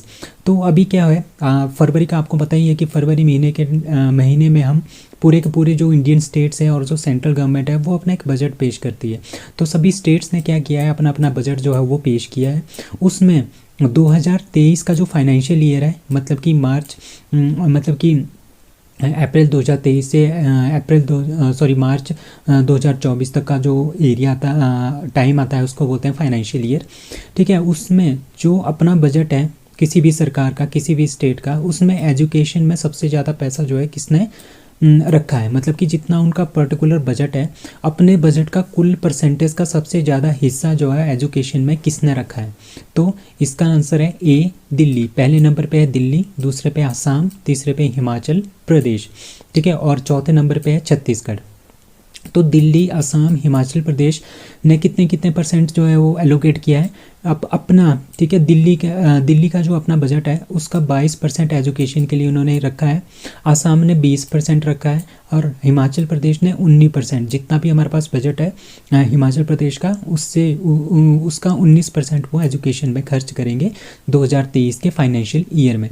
और बड़ी स्टेट्स में पहले नंबर पे है छत्तीसगढ़ और दूसरे नंबर पे है बिहार, ठीक है।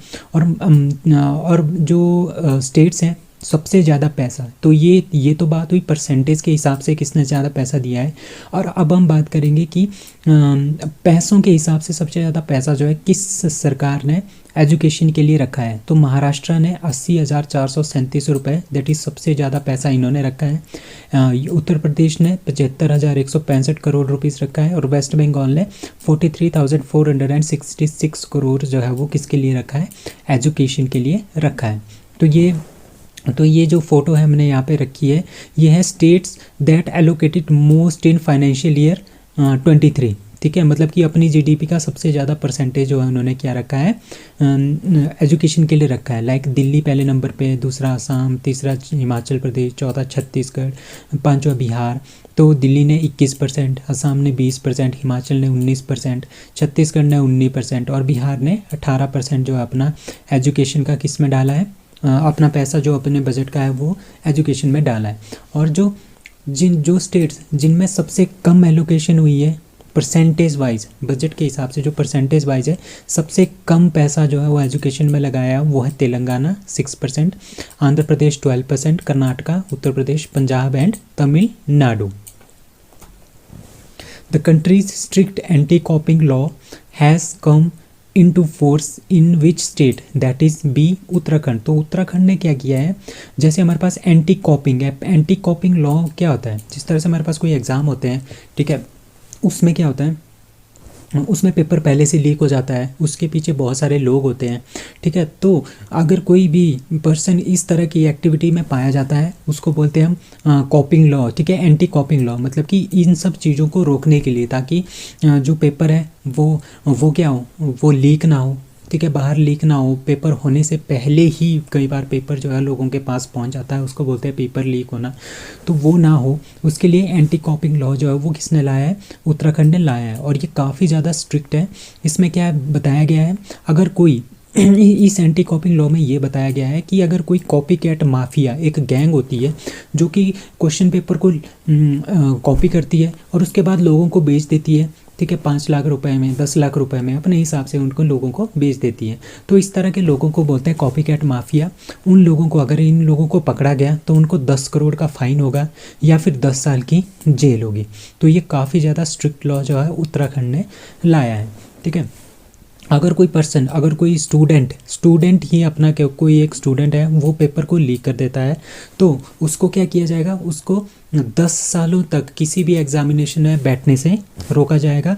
और उसकी जो प्रॉपर्टी है उसको भी, उसमें से भी कुछ एक जो है वो सरकार द्वारा लिया जाएगा, उसके ऊपर कड़े से कड़े जो है वो एक्शन लिए जाएंगे, ठीक है। मतलब कि अगले 10 सालों तक वो जो पर्सन है, वो जो स्टूडेंट है, वो क्या करेगा, वो एग्ज़ाम नहीं दे पाएगा। तो ये काफ़ी स्ट्रिक्ट रूल्स हैं, कहाँ के, उत्तराखंड के। अब उत्तराखंड के गवर्नर हैं गुरमीत सिंह, उत्तराखंड के चीफ मिनिस्टर पुष्कर सिंह धामी, उत्तराखंड की कैपिटल देहरादून विंटर की है एंड गैरसन है समर कैपिटल। वो has been appointed as chief justice of J&K and Ladakh high court. So Jammu Kashmir और लद्दाख का एक ही हाई कोर्ट है, वहाँ पे जो चीफ जस्टिस है वो किसको अपॉइंट किया गया है, that is an Koteshwar Singh, ठीक है। सबसे पहले बात आते हैं कि अभी जो चार स्टेट्स हैं उसमें से 3 स्टेट्स हैं और एक यूटी है, ठीक है। वहाँ पे क्या है, 3 स्टेट्स हैं और 2 यूटीज़ हैं, ठीक ठीक है। तो वहाँ पे क्या किया है, वहाँ पे जो चीफ जस्टिस हैं वो चेंज किए गए हैं, ठीक है। जो चीफ जस्टिस जो जसवंत सिंह है, जो कि सीनियर मोस्ट जज थे उड़ीसा हाई कोर्ट के, उनको अपॉइंट किया गया है chief justice of Tripura high court, ठीक है। दूसरे है जस्टिस संदीप मेहता, जो कि राजस्थान हाई कोर्ट जो कि जज थे। राजस्थान हाई कोर्ट ने उनको क्या अपॉइंट किया है, गुवाहाटी हाई कोर्ट का चीफ जस्टिस, ठीक है। उनको वो जो है एक जज थे राजस्थान हाई कोर्ट के, उनको क्या बनाया गया है, chief justice of Guwahati high court. Justice and Koteshwar Singh, आपको पता है कि ये जज थे गुवाहाटी हाई कोर्ट में, इनको यहाँ से उठा के कहाँ पे लेके आए हैं, जम्मू कश्मीर और लद्दाख का जो हाई कोर्ट है उसका चीफ जस्टिस को बनाया है। और जस्टिस गोकानी, जो कि हाई कोर्ट ऑफ गुजरात, ठीक है, जो जज थे ये हाई कोर्ट के जज थे गुजरात के, और इन्हीं को, ये एक सीनियर मोस्ट जज थे, इन्हीं को अपॉइंट किया है चीफ जस्टिस ऑफ गुजरात के हाई कोर्ट का। So Hyundai motors India sign which 2 more women cricketers as ambassador. तो Hyundai मोटर्स ने 5 वुमेन क्रिकेटर्स को क्या किया है, अपॉइंट किया है अपना एम्बेसडर। उसमें से जो 3 थी वो थी स्मृति मंदाना, शेफाली वर्मा और जेमी रॉड्रिक्स, ठीक है। ये 3 जो है वो पहले से ही Hyundai मोटर्स इंडिया की क्या थी, ब्रांड एम्बेसडर थी। अभी उन्होंने 2 और वुमेन क्रिकेटर्स को क्या किया है, अपना ब्रांड एम्बेसडर बनाया है। उनका नाम है यस्तिका भाटिया एंड रेणुका सिंह, ठीक है। तो भाटिया एंड ठाकुर, रेणुका सिंह ठाकुर नाम है इनका, ठीक है। भाटिया और ठाकुर ये 2 ऐड हुई है, और 3 पहले से है, स्मृति मंदाना, शेफाली वर्मा एंड जेमी रॉड्रिक्स। तो ये पांचों के पांचों क्या बनी है, ब्रांड एम्बेसडर बनी है Hyundai मोटर्स की।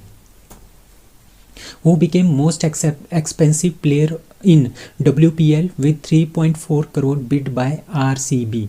तो आपको पता है कि इस साल क्या होने वाला है, इस साल मार्च में WPL वीमेन प्रीमियर लीग जो है वो इस साल होने वाला है। पहली बार ये होने वाला है प्रीमियर लीग। जिस तरह से हमारे पास IPL है वो मैन का प्रीमियर लीग होता है, ठीक है, क्रिकेट का, ठीक है। इसी तरह से वीमेन प्रीमियर लीग जिसमें वीमेन खिलाड़ियाँ होंगी, ठीक है, उसी तरह का एक क्रिकेट टूर्नामेंट होगा इंडिया में, ठीक। तो उसके लिए अभी बोलियां जो है वो स्टार्ट हुई थी, बिड स्टार्ट हुई थी, ठीक है। उसमें जो सबसे ज़्यादा एक्सपेंसिव प्लेयर है उसको कितना मिला है, उसको 3.4 करोड़ जो है वो मिला है WPL खेलने के लिए, ठीक है। वो है स्मृति मंदाना। तो ये इंडियन क्रिकेटर है, इनको सबसे ज़्यादा पैसा मिला है 3.4 करोड़। और किसने खरीदा है, रॉयल चैलेंजर बेंगलोर ने इनको अपनी टीम में लिया है, ठीक है। So she joint royal challenger Bangalore कितने पैसों से, RS 3.4 करोड़। तो ये काफ़ी इंपॉर्टेंट क्वेश्चन है, आपने याद रखना है, ठीक है। ये वुमेन प्रीमियर लीग जो है वो 2023 में स्टार्ट होगा, ठीक है। जो ये एक्शन हुआ था ये कहाँ पर हुआ था, मुंबई में हुआ था। और ये जो वीमेन प्रीमियर लीग है ये 2023 में पहली बार जो है ये आयोजित किया जा रहा है। उसमें टोटल जो प्लेयर थे वो 448 प्लेयर थे ऑक्शन में। उसमें से 87 players were bought by the franchises और 30 फॉरेनर प्लेयर्स, ठीक है। उसमें से 87 जो थे वो इंडियन थे और 30 foreigner players were also involve in this, ठीक है। नहीं मतलब कि टोटल जो थे वो 87 प्लेयरों को लिया गया था, उसमें से जो 30 प्लेयर्स हैं वो फॉरेनर प्लेयर हैं।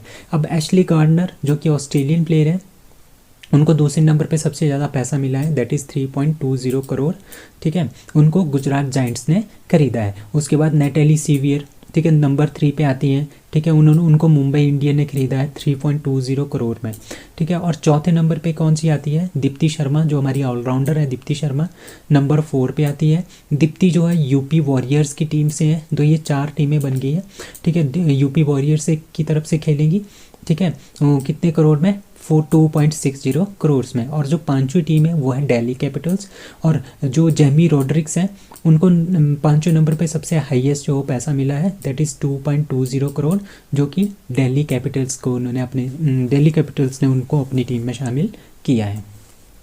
सो PM मोदी इनैगोरेट नेशनल आदि महोत्सव on February 16 in that is new Delhi. So new Delhi में प्राइम मिनिस्टर नरेंद्र मोदी ने क्या किया है, आदि महोत्सव का जो है वो आयोजन किया है, दैट इज़ नेशनल आदि महोत्सव, ठीक है। तो ये कहाँ पे हो रहा है, ये हो रहा है मेजर ध्यानचंद जो स्टेडियम है न्यू दिल्ली में, यहाँ पे ये होगा। और ये 15 दिन का फेस्टिवल है, ठीक है। The theme of the event, इसकी थीम क्या है, a celebration of the spirit of the tribal crafts, culture, cuisines and commerce. मतलब कि जो ट्राइबल्स लोग हैं ना, उनके जो क्राफ्ट्स हैं, उनके जो कल्चर हैं, उनके क्यूजीन्स हैं, उनकी जो ट्रेडिंग की कॉमर्स की जो चीज़ें हैं, उनको बेचना, उनको शो करना, उनको प्रदर्शनी करना। तो ये इस तरह का इनका एक काम जो है वो चलेगा यहाँ पे आदि महोत्सव में। ठीक है, तो ये सेलिब्रेशन है of the spirit of the tribal crafts culture cuisines and commerce. ठीक है, इसमें क्या होगा, ये एक तरह का एग्जीबिशन होगा। ठीक है, यहाँ पे एग्जीबिशन भी होगा, शो केस भी होगा चीज़ों का, और बेची भी जाएंगी, सेल भी होगा। ठीक है, किस किस चीज़ का, जो ट्राइबल पॉपुलेशन है, जो ट्राइबल पॉपुलेशन है वो बहुत सारे हैंडीक्राफ्ट्स बनाते हैं, हैंडलूम्स बनाते हैं, पेंटिंग्स बनाते हैं, ज्वेलरी बनाते हैं, केन एंड कम्बू की जो चीज़ें बनाते हैं, पॉटरी बनाते हैं, फूड बनाते हैं, नेचुरल प्रोडक्ट्स बनाते हैं, वो सारे के सारे यहाँ पे जो है उनकी प्रदर्शनी की जाएगी और लोग उनको यहाँ से खरीद भी सकते हैं। ठीक है, 1000 जो ट्राइबल आर्टिस्ट हैं वो जो है वो यहाँ पे आएंगे। ठीक है, ये जो 1000 ट्राइबल आर्टिस्ट है ये 28 स्टेट जो इंडिया की है एंड यूनियन टेरिटरी है वो इस फेस्टिवल में क्या करेंगी, पार्टिसिपेट करेगी। और इसको कौन ऑर्गेनाइज कर रहा है, इसको ऑर्गेनाइज कर रहा है TRIFED, that is tribal cooperative marketing development federation of India, इसको ऑर्गेनाइज जो है वो कर रही है। Which Indian American politician announces US parliament bid. ठीक है, that is C Nikki Haley. ठीक है, अभी क्या हो रहा है 2024 में क्या होने वाला है, 5 नवंबर 2024 को यूएसए में प्रेसिडेंट के इलेक्शन होने वाले हैं। तो उसके इलेक्शन के लिए आपको पता है कि एक साइड से जो बाइडेन की है, दूसरे साइड कौन सी पार्टी है, रिपब्लिकन पार्टी है, जिसमें जो यूएस के जो प्रेसिडेंट रह चुके हैं वो है डोनाल्ड ट्रंप। ठीक है, तो अभी तो उनका नाम आ रहा है कि भाई यूएस प्रेसिडेंट जो डोनाल्ड ट्रंप है वो चेहरा हो सकते हैं प्रेसिडेंट के, बट जो निकी हेली है इन्हीं की पार्टी, इन्होंने अनाउंस कर दिया है कि ये एक कैंडिडेट होगी यूएस प्रेसिडेंट के लिए 2024 के इलेक्शन के लिए। अगर इनको जो निकी हेली है, अगर इनको प्रेसिडेंट का कैंडिडेट जो है बनना है तो इनको क्या करना पड़ेगा, इनको जीतना पड़ेगा primary vote for the Republican presidential candidate. इसके लिए इनको ये वोट जो है ये जीतना पड़ेगा, जो कि जनवरी 2024 में होगा। वहीं से पता चलेगा, अगर ये वहाँ पे जीतती है तभी इनको आगे प्रेसिडेंट के लिए नॉमिनेट किया जाएगा कि ये हमारी तरफ से, मतलब कि जो रिपब्लिकन पार्टी है अपनी तरफ से नॉमिनेट करेगी कि ये निकी हेली हमारी तरफ से क्या होंगी, प्रेसिडेंट की उम्मीदवार होगी। ठीक है, हेली ये 51 ईयर्स की है। ये दो टाइम क्या बन गई है, गवर्नर ऑफ साउथ कैरोलिना की ये गवर्नर जो है वो 2 बार बन गई है, and the US ambassador to the United Nation भी ये रह चुकी है। ठीक है, about Nikki Haley is the child of migrant, मतलब कि जो पंजाबी सिख्स हैं। ठीक है, पंजाब में जो सिख रहते थे वो चल के कहाँ पे चले गए थे, अमेरिका चले गए थे, तो उनकी ये बेटी है। Haley was born in Bamberg South Carolina. ठीक है, becomes the first state female governor and the first Indian American to lead the state.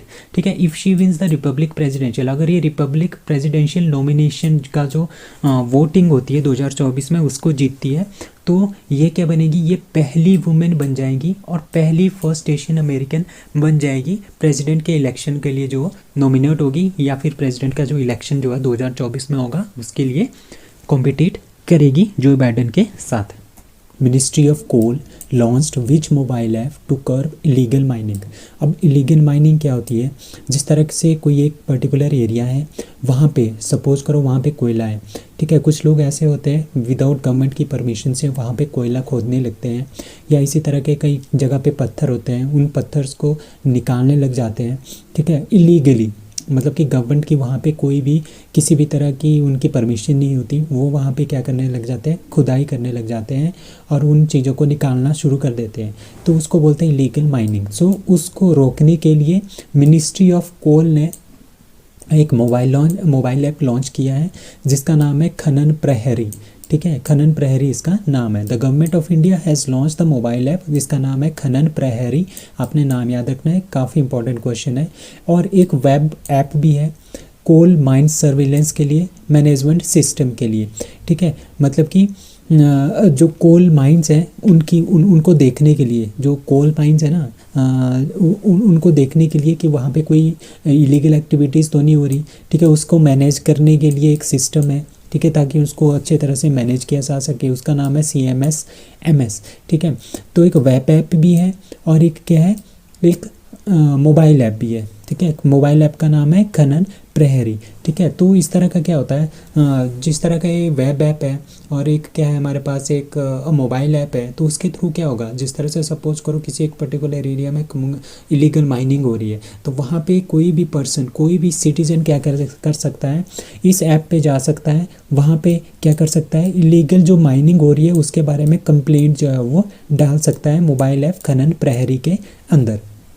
तो मॉनिटरिंग एंड टेकिंग एक्शन, ठीक है। उसके बाद क्या होगा, जो एक पर्टिकुलर माइनिंग एरिया होगा वहाँ पे उसकी मॉनिटरिंग करेंगे कि वहाँ पे कोई इलीगल एक्टिविटीज़ तो नहीं हो रही, ठीक है, इलीगल कोयले की माइनिंग तो नहीं हो रही, ठीक है। और किसके थ्रू, अगर इस तरह की इलीगल माइनिंग हो रही है तो सिटीजन थ्रू खनन प्रहरी मोबाइल ऐप के थ्रू क्या कर सकते हैं, उनकी कंप्लेंट्स कर सकते हैं, ठीक है। It is a mobile app जो कि लॉन्च किया है मिनिस्ट्री ऑफ कोल ने, ठीक है, to report illegal coal mining. It is a tool for geo tagged photographs for any illegal coal mining incidents as well as information to any citizen. कोई भी citizen इस यहाँ पे इंफॉर्मेशन गेट कर सकता है, यहाँ पे कंप्लेंट कर सकता है किसी भी लोकेशन में पूरे के पूरे इंडिया में। तो इसका नाम है जो कि इलीगल माइनिंग को रोकने के लिए एक मोबाइल ऐप लॉन्च किया है मिनिस्ट्री ऑफ कोल ने, जिसका नाम है खनन प्रहरी।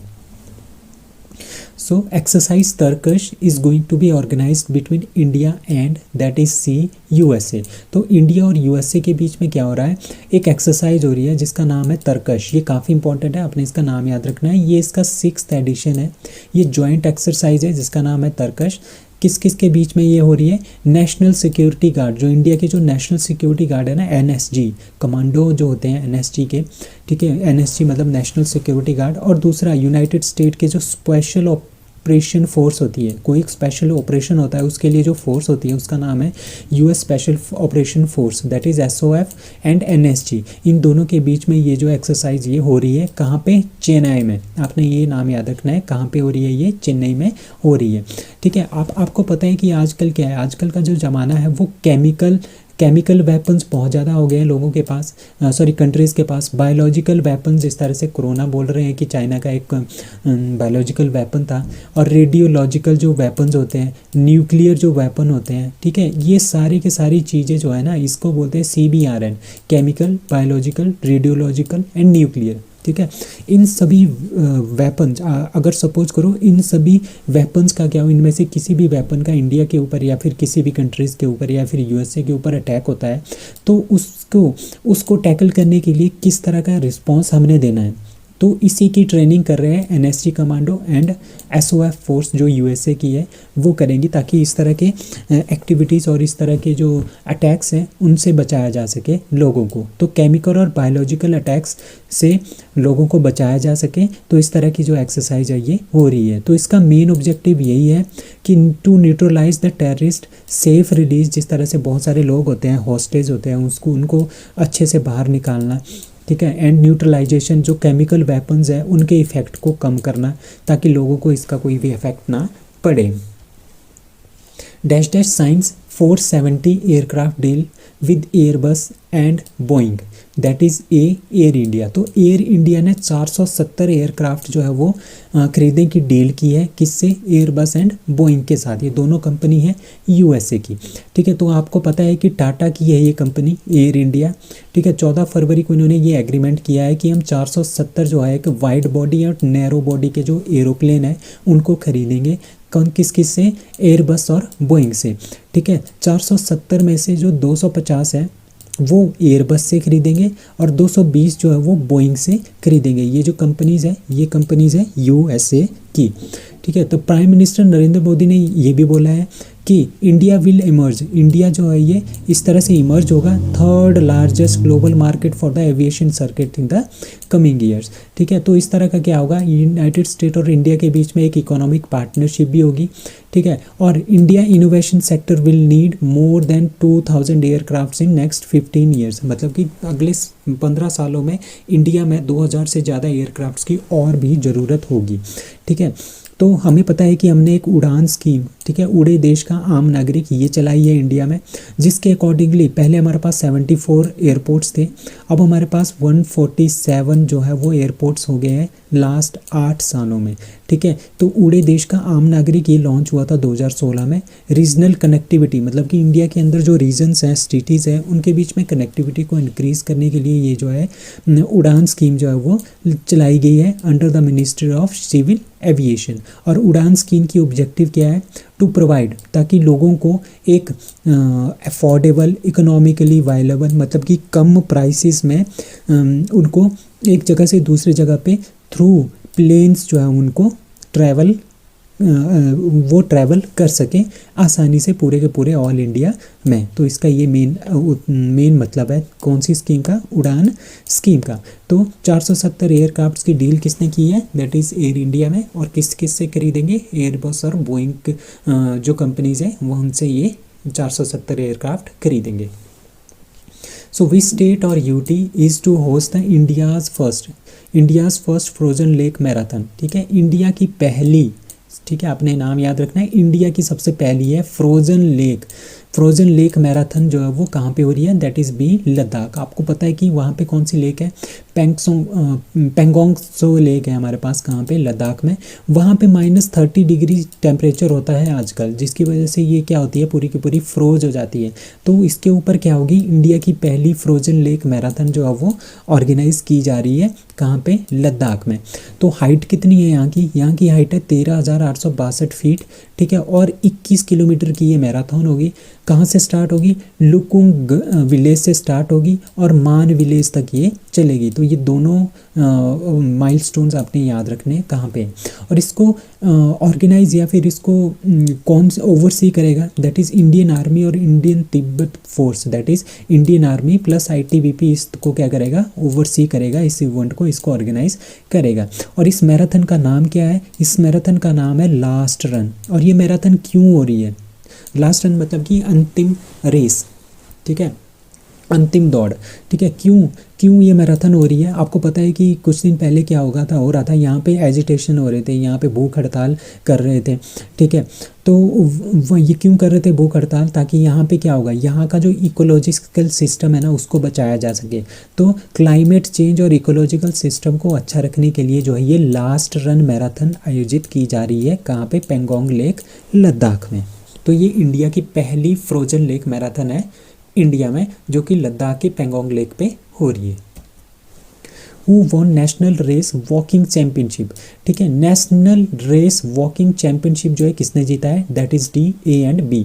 That is Akshdeep and Priyanka Goswami women category में और अक्षदीप ने मैन कैटेगरी में जो है ये टाइटल जीता है।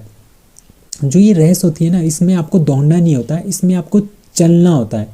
चलने की तरह ये रेस होती है, थोड़ा सा आपको चलना पड़ता है। चलते चलते ही आपको इसको बोलते हैं कि ये रेस कर रहे हैं। ठीक है, इस तरह से ये चलते हैं।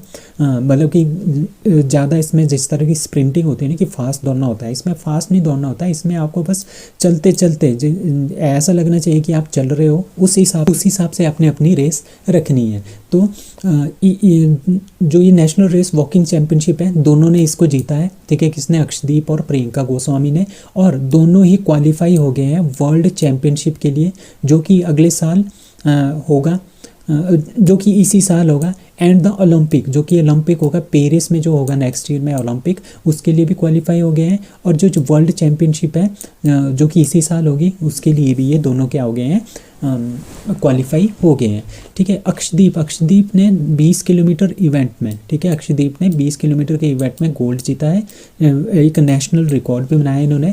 और वीमेन कैटेगरी में 20 किलोमीटर इवेंट में इन्होंने नेशनल रिकॉर्ड होल्डर है प्रियंका गोस्वामी, उन्होंने गोल्ड जीता है। और साथ में दोनों ने वर्ल्ड चैंपियनशिप और ओलंपिक 2024 के लिए इन दोनों ने क्या कर लिया है? क्वालिफाई भी कर लिया है। ठीक है, मैन की 20 किलोमीटर वॉक इवेंट में अक्षदीप सिंह ने भी गोल्ड जीता है बाय क्लॉकिंग 1 घंटे और 19 मिनट 55 सेकंड में इन्होंने 20 किलोमीटर जो है वो क्या किया है? पूरा किया है, रेस पूरी की है। और ये एक तरह का एक नेशनल रिकॉर्ड भी इनका बन गया है। So cabinet approved signing of MOU between India and which country for cooperation in agriculture and allied sector. So agriculture और allied sector में कॉरपोरेशन के लिए इंडिया ने चिली के साथ, ठीक है, चिली एक कंट्री है, कहाँ पे है, साउथ अमेरिका में, साउथ अमेरिका की एक कंट्री है चिली। इंडिया और चिली ने आपस में एग्रीकल्चर और allied सेक्टर को आगे बढ़ाने के लिए एक MOU जो है वो साइन किया है, ठीक है। और ये जो MOU है ये कॉरपोरेशन प्रोवाइड करेगा एग्रीकल्चर एंड allied सेक्टर, मतलब कि जो एग्रीकल्चर से रिलेटेड जो भी चीज़ें हैं, जो भी सेक्टर्स हैं, उसमें एक दूसरे की कॉरपोरेशन जो है वो होगी, ठीक है। इंडिया और चिली एग्रीकल्चर वर्किंग ग्रुप बनेगा जो कि ये सारा का सारा काम देखेगा, ठीक है। इसमें क्या होगा, इसमें सुपरविज़न होगा, किस तरह से हमारे पास एग्रीकल्चर हो रहा है, रिव्यू होगा, इवैल्यूएशन होगा, जो भी मेथड्स हम एग्रीकल्चर में लगाएंगे उसका सुपरविज़न, रिव्यू और इवैल्यूएशन होगा, ठीक है। कम्युनिकेशन होगा एक दूसरे के साथ दोनों कंट्रीज़ के बीच में, और एक तरह का कोऑर्डिनेशन होगा, दोनों एक दूसरे की हेल्प करेंगे एग्रीकल्चर और एलाइड सेक्टर को आगे ले जाने के लिए, ठीक है।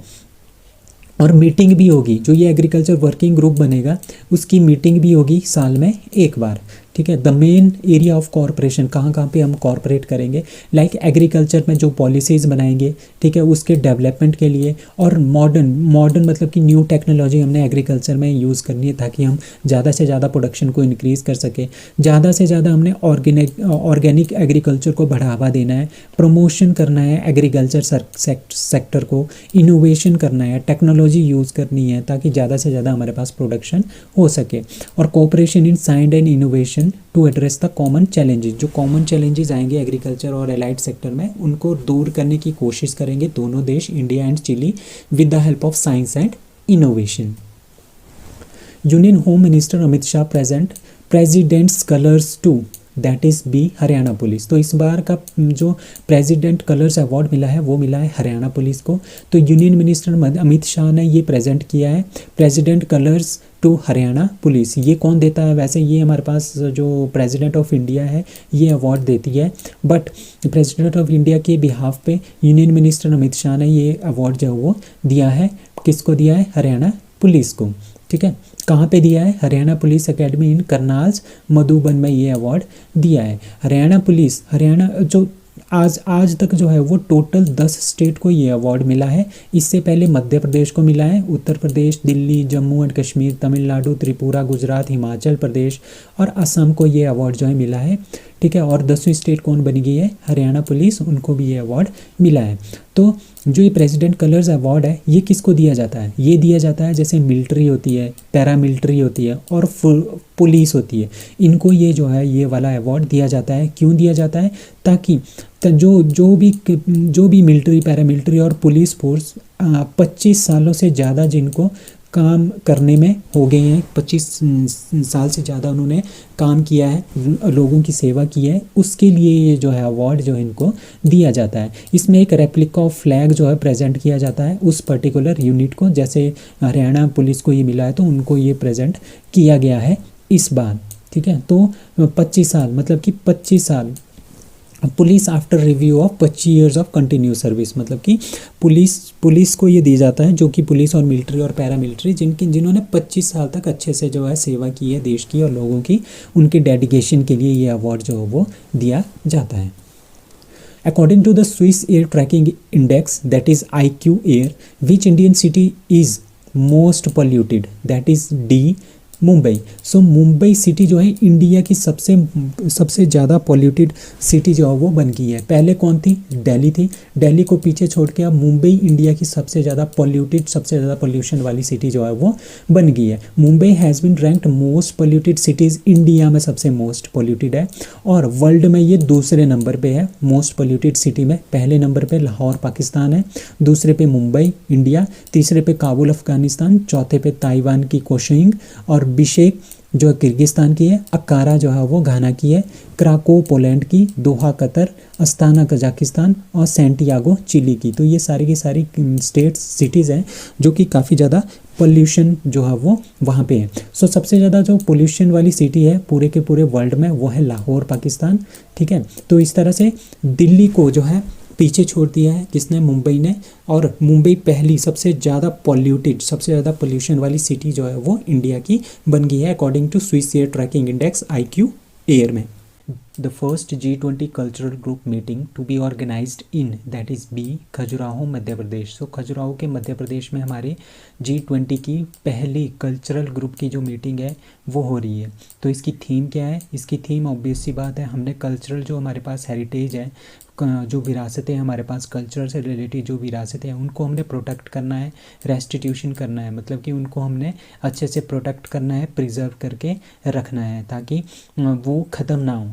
ठीक है, तो एन एग्जीबिशन भी हुआ जिसका नाम है return of treasures will also be organised on this theme at कहाँ पे? Maharaja Chhatrasal convention centre in Khajuraho में जो ये एग्जीबिशन है ये होगा जिसका नाम है रिटर्न ऑफ ट्रेजर्स। ठीक है, अब ये तो पहली है G20 की कल्चरल ग्रुप की मीटिंग।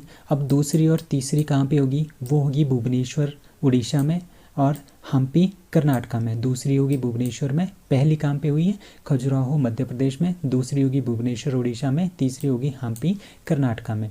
अब इसके अंदर जो कल्चरल ग्रुप की जो मीटिंग हुई है G20 की, इसके हमारे पास 4 मेन प्रायोरिटी एरियाज़ है। लाइक सबसे पहले मैंने प्रोटेक्ट करना है कल्चरल प्रॉपर्टीज़ को, harness living heritage for sustainable future, promotion of culture. ठीक है, जो पुराना कल्चर है, क्रिएटिव इंडस्ट्रीज़ हैं, ठीक है, उनको हमने प्रमोट करना है, क्रिएटिव इकॉनमी हमने तैयार करनी है। ठीक है, और डिजिटल टेक्नोलॉजीज़ का हमने यूज़ करना है for protection and promotion of culture. मतलब कि जिस पर्टिकुलर एरिया का जो कल्चर है उसको हमने डिजिटल के थ्रू उसको क्या करना है? प्रमोट करना है और उसको प्रोटेक्ट भी करना है। तो ये चारों के चारों जो चीज़ें हैं ये G20 कल्चरल ग्रुप की मीटिंग जो हुई है उसके अंदर ये इनका ये मेन मुद्दा है। अब कुछ और G20 की मीटिंग्स हैं, like first meeting of international financial architecture working group की जो मीटिंग हुई थी G20 की वो हुई थी चंडीगढ़ में। First G20 energy transition working group की मीटिंग हुई थी बेंगलुरु में। Y20 यूथ 20 की मीटिंग हुई थी गुवाहाटी आसाम में। अर्बन 20 सिटी शेरपा मीटिंग हुई थी अहमदाबाद में।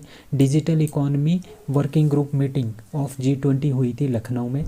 ठीक है, और अभी कौन सी हुई है? कल्चरल ग्रुप की जो मीटिंग हुई है वो ही है खजुराहो मध्य प्रदेश में। So cabinet approve signing of MOU between India and south Africa for corporation इंड। ठीक है, इंडिया और साउथ अफ्रीका ने एक मेमोरेंडम ऑफ अंडरस्टैंडिंग जो है वो साइन किया है। किस क्षेत्र में? That is B disability sector. ठीक है, यहाँ पे बी कर दो। ये डिसेबिलिटी सेक्टर के ऊपर जो है वो इंडिया और साउथ अफ्रीका ने आपस में कॉर्पोरेशन करने के लिए एक MOU जो वो साइन किया है। डिसेबिलिटी सेक्टर मतलब कि जो भी डिसेबल पर्सन है इंडिया के और साउथ अफ्रीका के, उनको जितनी भी ज़रूरत है उनकी हेल्प करना, उनको आगे बढ़ाना, उनके अंदर आत्मविश्वास पैदा करना, साइंटिफिकली टेक्नोलॉजी के थ्रू हमने उनमें क्या करना है? साइंटिफिक टेम्पर उनका डेवलप करना है। ठीक है, उनको मॉडर्न करना है, मॉडर्नाइजेशन करना है। ठीक है, उनकी लाइफ ज़्यादा से ज़्यादा अफेक्ट ना हो, अच्छे से वो अपनी लाइफ जिए। तो इसके बारे में क्या करेंगे? वो आपस में कोऑपरेशन करेंगे इंडिया और साउथ अफ्रीका।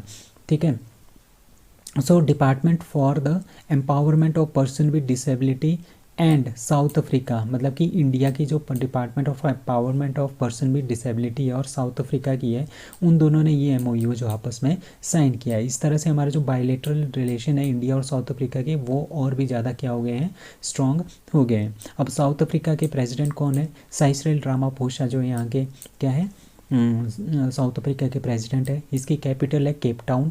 लेजिस्लेटिव जो कैपिटल है वो केप टाउन है। प्रिटोरिया एग्जीक्यूटिव इनकी कैपिटल है और जुडिशियल है ब्लोमफोंटेन इनकी जुडिशियल कैपिटल है और करेंसी इनकी रैंड है। ठीक है, 4.25 शायद इतना है Indian rupees equal to 1 rand आजकल चल रहा है। PM Modi इनैगोरेट्स Jal Jan Abhiyan in that is C Maharashtra. तो महाराष्ट्र में क्या किया है? प्राइम मिनिस्टर नरेंद्र मोदी ने इनैगोरेट किया है जल जन अभियान। कहाँ पे? राजस्थान में। ठीक है, और ये जो जल जन अभियान है ये वर्चुअली इन्होंने इनैगोरेट किया है। ठीक है, prime minister Narendra Modi virtually inaugurated Jal Jan Abhiyan in कहाँ पे है? Abu road in Sirohi district Rajasthan में इन्होंने ये स्टार्ट किया है 16 फरवरी को। The PM has started the Jal Jan अभियान एट शांतिवन ऑफ ब्रह्म कुमारी संस्था जो शांतिवन और ब्रह्म कुमारी संस्था है वहाँ पे इन्होंने ये जल जन अभियान जो है स्टार्ट किया है। और ये शांतिवन ब्रह्म कुमारी संस्था है ये कहाँ पे है, अबू रोड इन सिरोही डिस्ट्रिक्ट राजस्थान में।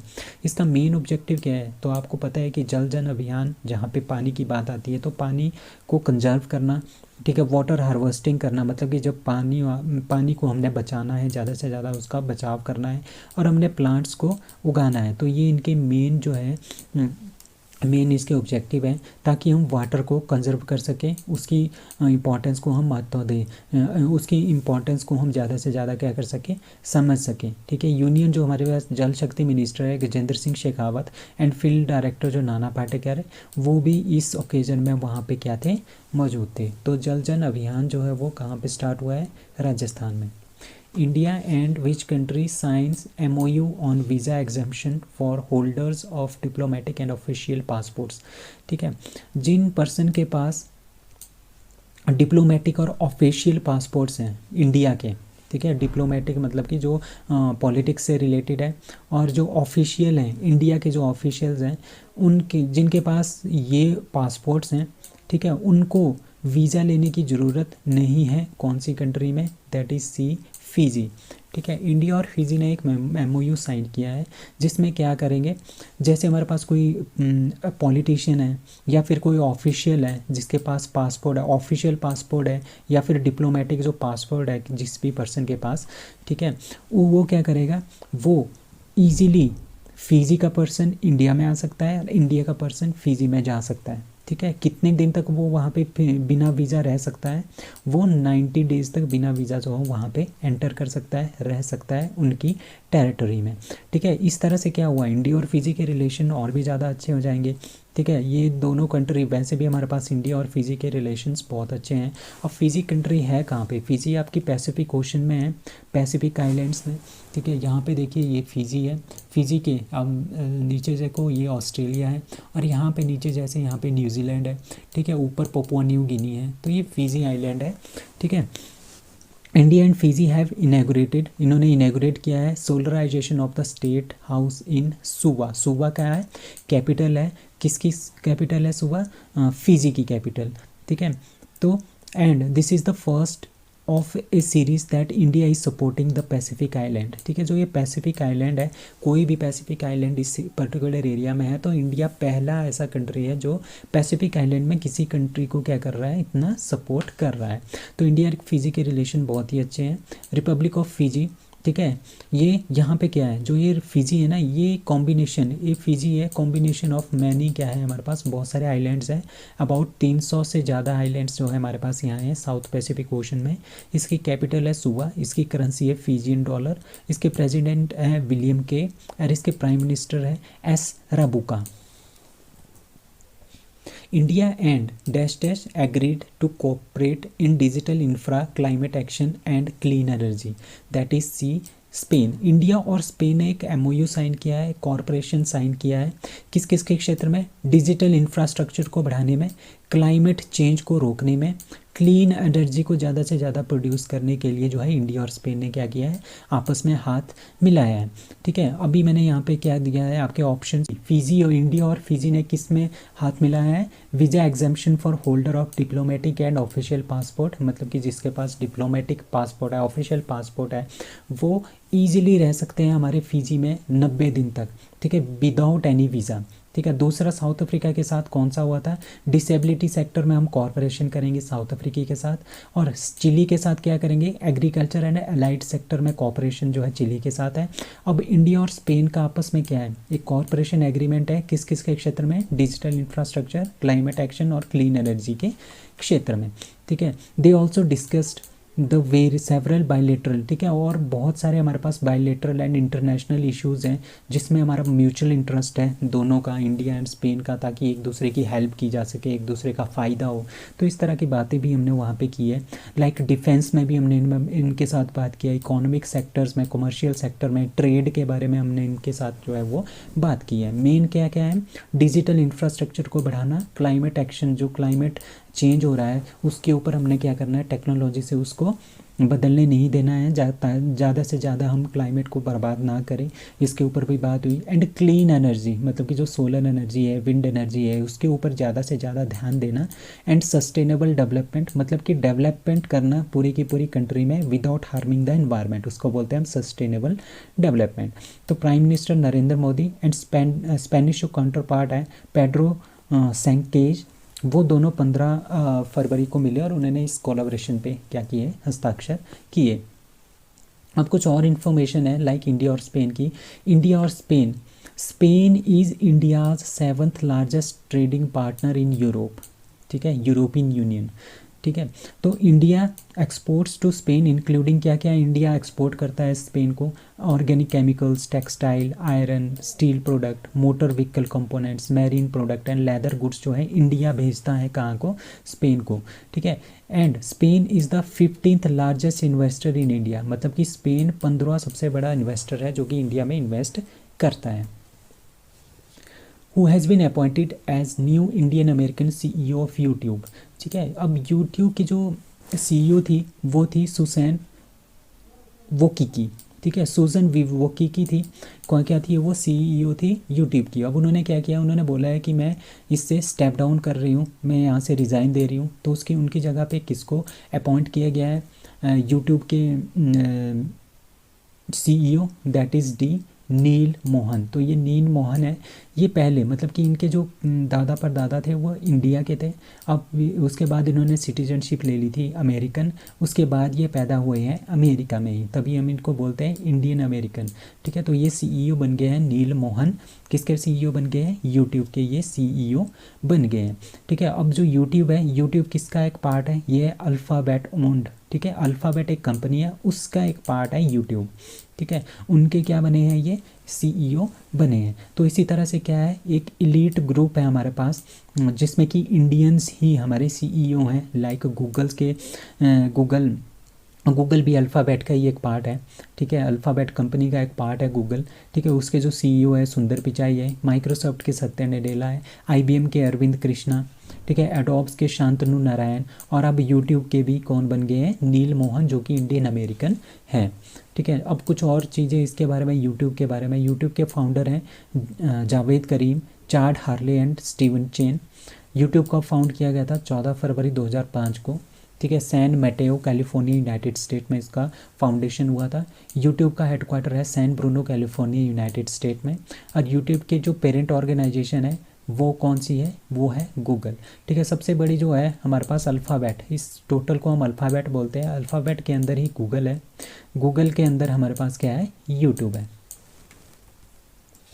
Which country passes law providing menstrual leave for first time in Europe? That is B, Spain, ठीक है। अब आपको पता है कि जो लेडीज़ होती हैं, ठीक है, जो लड़कियां होती हैं और जो फीमेल होती हैं, उनको क्या होता है, मंथली उनको मेंस्ट्रुएशन की एक प्रॉब्लम होती है, ठीक है। मेंस्ट्रुएशन आते रहते हैं उनको, हर मंथ आते रहते हैं, जिसमें उनको बहुत सारी जो है वो पेन भी होती है। तो उस टाइम पे वो अच्छी तरह से काम नहीं कर पाती है, ठीक है। तो उनके लिए क्या किया है, स्पेन कंट्री है हमारे पास, उन्होंने क्या किया है, ये पहली कंट्री बन गई है यूरोप में जिन्होंने उन फीमेल्स को मेंस्ट्रुएशन लीव के, जब उनको मेंस्ट्रुअल आएंगे, ठीक है, उस टाइम पे उनको वो क्या कर सकती हैं, छुट्टी ले सकती हैं। और उन छुट्टी को पेड मेडिकल लीव पे हम उसको क्या कर सकते हैं, मतलब कि अगर वो इस टाइम लीव पे चली जाती हैं तो उनकी जो सैलरी है उसमें कोई भी कट नहीं होगा। तो स्पेन गवर्नमेंट ने ये अप्रूव किया है कि पेड मेडिकल लीव जो है हम उन फीमेल्स को देंगे, उन वुमेन को देंगे जिनको बहुत ज़्यादा मेंस्ट्रुअल पेन जो है वो हो रही है, ठीक है। तो इस तरह का करने वाला जो है ये यूरोप की पहली कंट्री बन गई है, दैट इज़ स्पेन, ठीक है। तो मेंस्ट्रुअल के टाइम बहुत सारा दर्द हो जाता है, उनके पेट में काफ़ी ज़्यादा जो है वो पीरियड्स के टाइम में बहुत ज़्यादा दर्द होती है, ठीक है। तो उस टाइम में वो बिल्कुल भी काम नहीं कर पाती है, उनका दिमाग भी मतलब कि काम पे नहीं लग पाता है। तो इसी को चलते गवर्नमेंट ने क्या किया है, उनको बोला है कि आप सब ये सारी लीव जो है वो ले सकते हो, ठीक है। और भी कंट्रीज़ हैं हमारे पास जो मेंस्ट्रुअल लीव जो वो प्रोवाइड करती हैं, ठीक है। लाइक इंडोनेशिया ने 2003 में एक लॉ पास किया था कि 2 दिन का जो मेंस्ट्रुअल लीव है पेड मेंस्ट्रुअल लीव जो है वो उनको दिया जाएगा लेडीज़ को। जापान में 1947 से ये लॉ है, ठीक है। मेंस्ट्रुअल लीव जो है वो अगर मेंस्ट्रुअल लीव के लिए वुमेन जो है वो अपील करती है तो वो मेंस्ट्रुअल लीव ले सकती है। उसके बाद साउथ कोरिया है, ठीक है। उसके बाद ताइवान है। उसके बाद इवन जाम्बिया ने भी ये लॉ पास किया है 2015 में। इंडिया में इस तरह का अभी तक कोई भी रूल नहीं है। India and Japan joint training exercise Dharm Guardian to begin at that is B Camp Imazu-Shiga prefecture Japan, ठीक है। ये जगह है, यहाँ पे क्या हो रहा है, जापान में हमारे पास धर्म गार्डियन जो है ये एक तरह की एक्सरसाइज है इंडिया और जापान के बीच में, वो ऑर्गेनाइज हो रही है। तो ये हर साल होती है, एनुअल जॉइंट मिलिट्री एक्सरसाइज है। जो मिलिट्री है, जापान की मिलिट्री और इंडिया की मिलिट्री आपस में मिलती है और आपस में एक एक्सरसाइज करती है, ठीक है। 2018 से हमारे पास ये एक्सरसाइज हो रही है धर्म गार्डियन। इसका मेन एम ये होता है कि जिस तरह से हमारे पास एक्सपीरियंसेस होते हैं जिस काउंटर को टेररिज्म को काउंटर करने के लिए, अब इंडिया में भी काफ़ी ज़्यादा टेररिज्म होता है, ठीक है। वो तो इस तरह का टेररिज्म जापान में और इंडिया में फिर से ना हो, तो आपस में वो शेयर करते हैं टेक्निक्स, किस तरह से हम टेररिज्म को क्या कर सकते हैं, ख़त्म कर सकते हैं, और किस तरह से हम अपनी जो कंट्रीज़ हैं उनकी रक्षा कर सकते हैं टेररिज्म से, अटैक्स से। तो इस तरह की जो है हमारे पास एक्सरसाइजेज जो है इंडिया और जापान के बीच में होती है, जिसका नाम है धर्म गार्डियन। अब कुछ और है एक्सरसाइजेज इंडिया और जापान के बीच में, लाइक शिन्यू मित्री। ये बायलेटरल एक्सरसाइज है एयरफोर्स के बीच में, इंडियन एयरफोर्स और जापानीज एयर स्टाफ के बीच में। अब जिमेक्स है, जिमेक्स हमारे पास मैरी टाइम एक्सरसाइज है बिटवीन इंडिया एंड जापान, जो कि नेवी के बीच में होती है। शियोंग काइजिन ये बायलेटरल एक्सरसाइज है कोस्ट गार्ड के बीच में, जैसे इंडियन कोस्ट गार्ड है और जापानीज कोस्ट गार्ड है, इन दोनों के बीच में क्या हो जाती है, ये सहयोग काइजिन, इस तरह की जो है ये एक्सरसाइज जो है वो की जाती है। अब कुछ और क्वेश्चंस हैं रिवीजन टाइम, जो कि हमारे पास फरवरी में कुछ एक इम्पॉर्टेंट क्वेश्चन थे, उनको हमने अब क्या करना है, रिवाइज करना है ताकि आप उनको ना भूलो, ठीक है। बेंगलुरु बेस्ड एक कंपोजर है, विंस इज 3rd ग्रैमी, उसका नाम है Ricky Kej. Amit Shah laid foundation stone for the India's 5th nano urea plant in Devdhar Chhattisgarh. India's top destination for goods export during April December 2022 that was USA. Jeevan Raksha Padak awards given by president of India to Jaipal Singh, Surendra Kumar and Buddharam Saini. Inaugural women, पहला जो under 19 T20 world cup हुआ है women का, वो जीता है India में और होस्ट था South Africa. Republic Day 2023, which state W wins the first prize, that is Uttarakhand. New vice chief of Indian Air Force, that is AP Singh. 15th FIH men's hockey world cup 2023 winner, जो कि कहाँ पे हुआ था, उड़ीसा में हुआ था, इंडिया में, उसके जो विनर है that is Germany. Ladli Behna scheme, ठीक है, ये है मध्य प्रदेश की scheme. Puma India signs, Harmanpreet Kaur as their brand ambassador. एक बुक है the poverty of political economics, जो है मेघनाथ देसाई ने लिखी है। National child science congress in 2023 जो वो कहाँ पे हुआ है, अहमदाबाद में। Focal country of 46th international Kolkata book fair, ठीक है, कोलकाता का जो बुक फेयर हुआ 46, उसमें जो फोकल कंट्री थी वो थी स्पेन। अब स्पेन में जो इंटरनेशनल मैड्रिड बुक फेयर हुआ, उसकी जो फोकल कंट्री थी वो थी India. Highest number of colleges in the countries, that is Uttar Pradesh. Samagra Shiksha अभियान कैंपेन कहाँ पे स्टार्ट किया गया है, उत्तर प्रदेश में। Vision for all school eye health programme, ये जो है गोवा ने स्टार्ट किया है। Equatorial Guinea appoints dash dash as their first female M. Roka Botey. So that's all for today, thank you.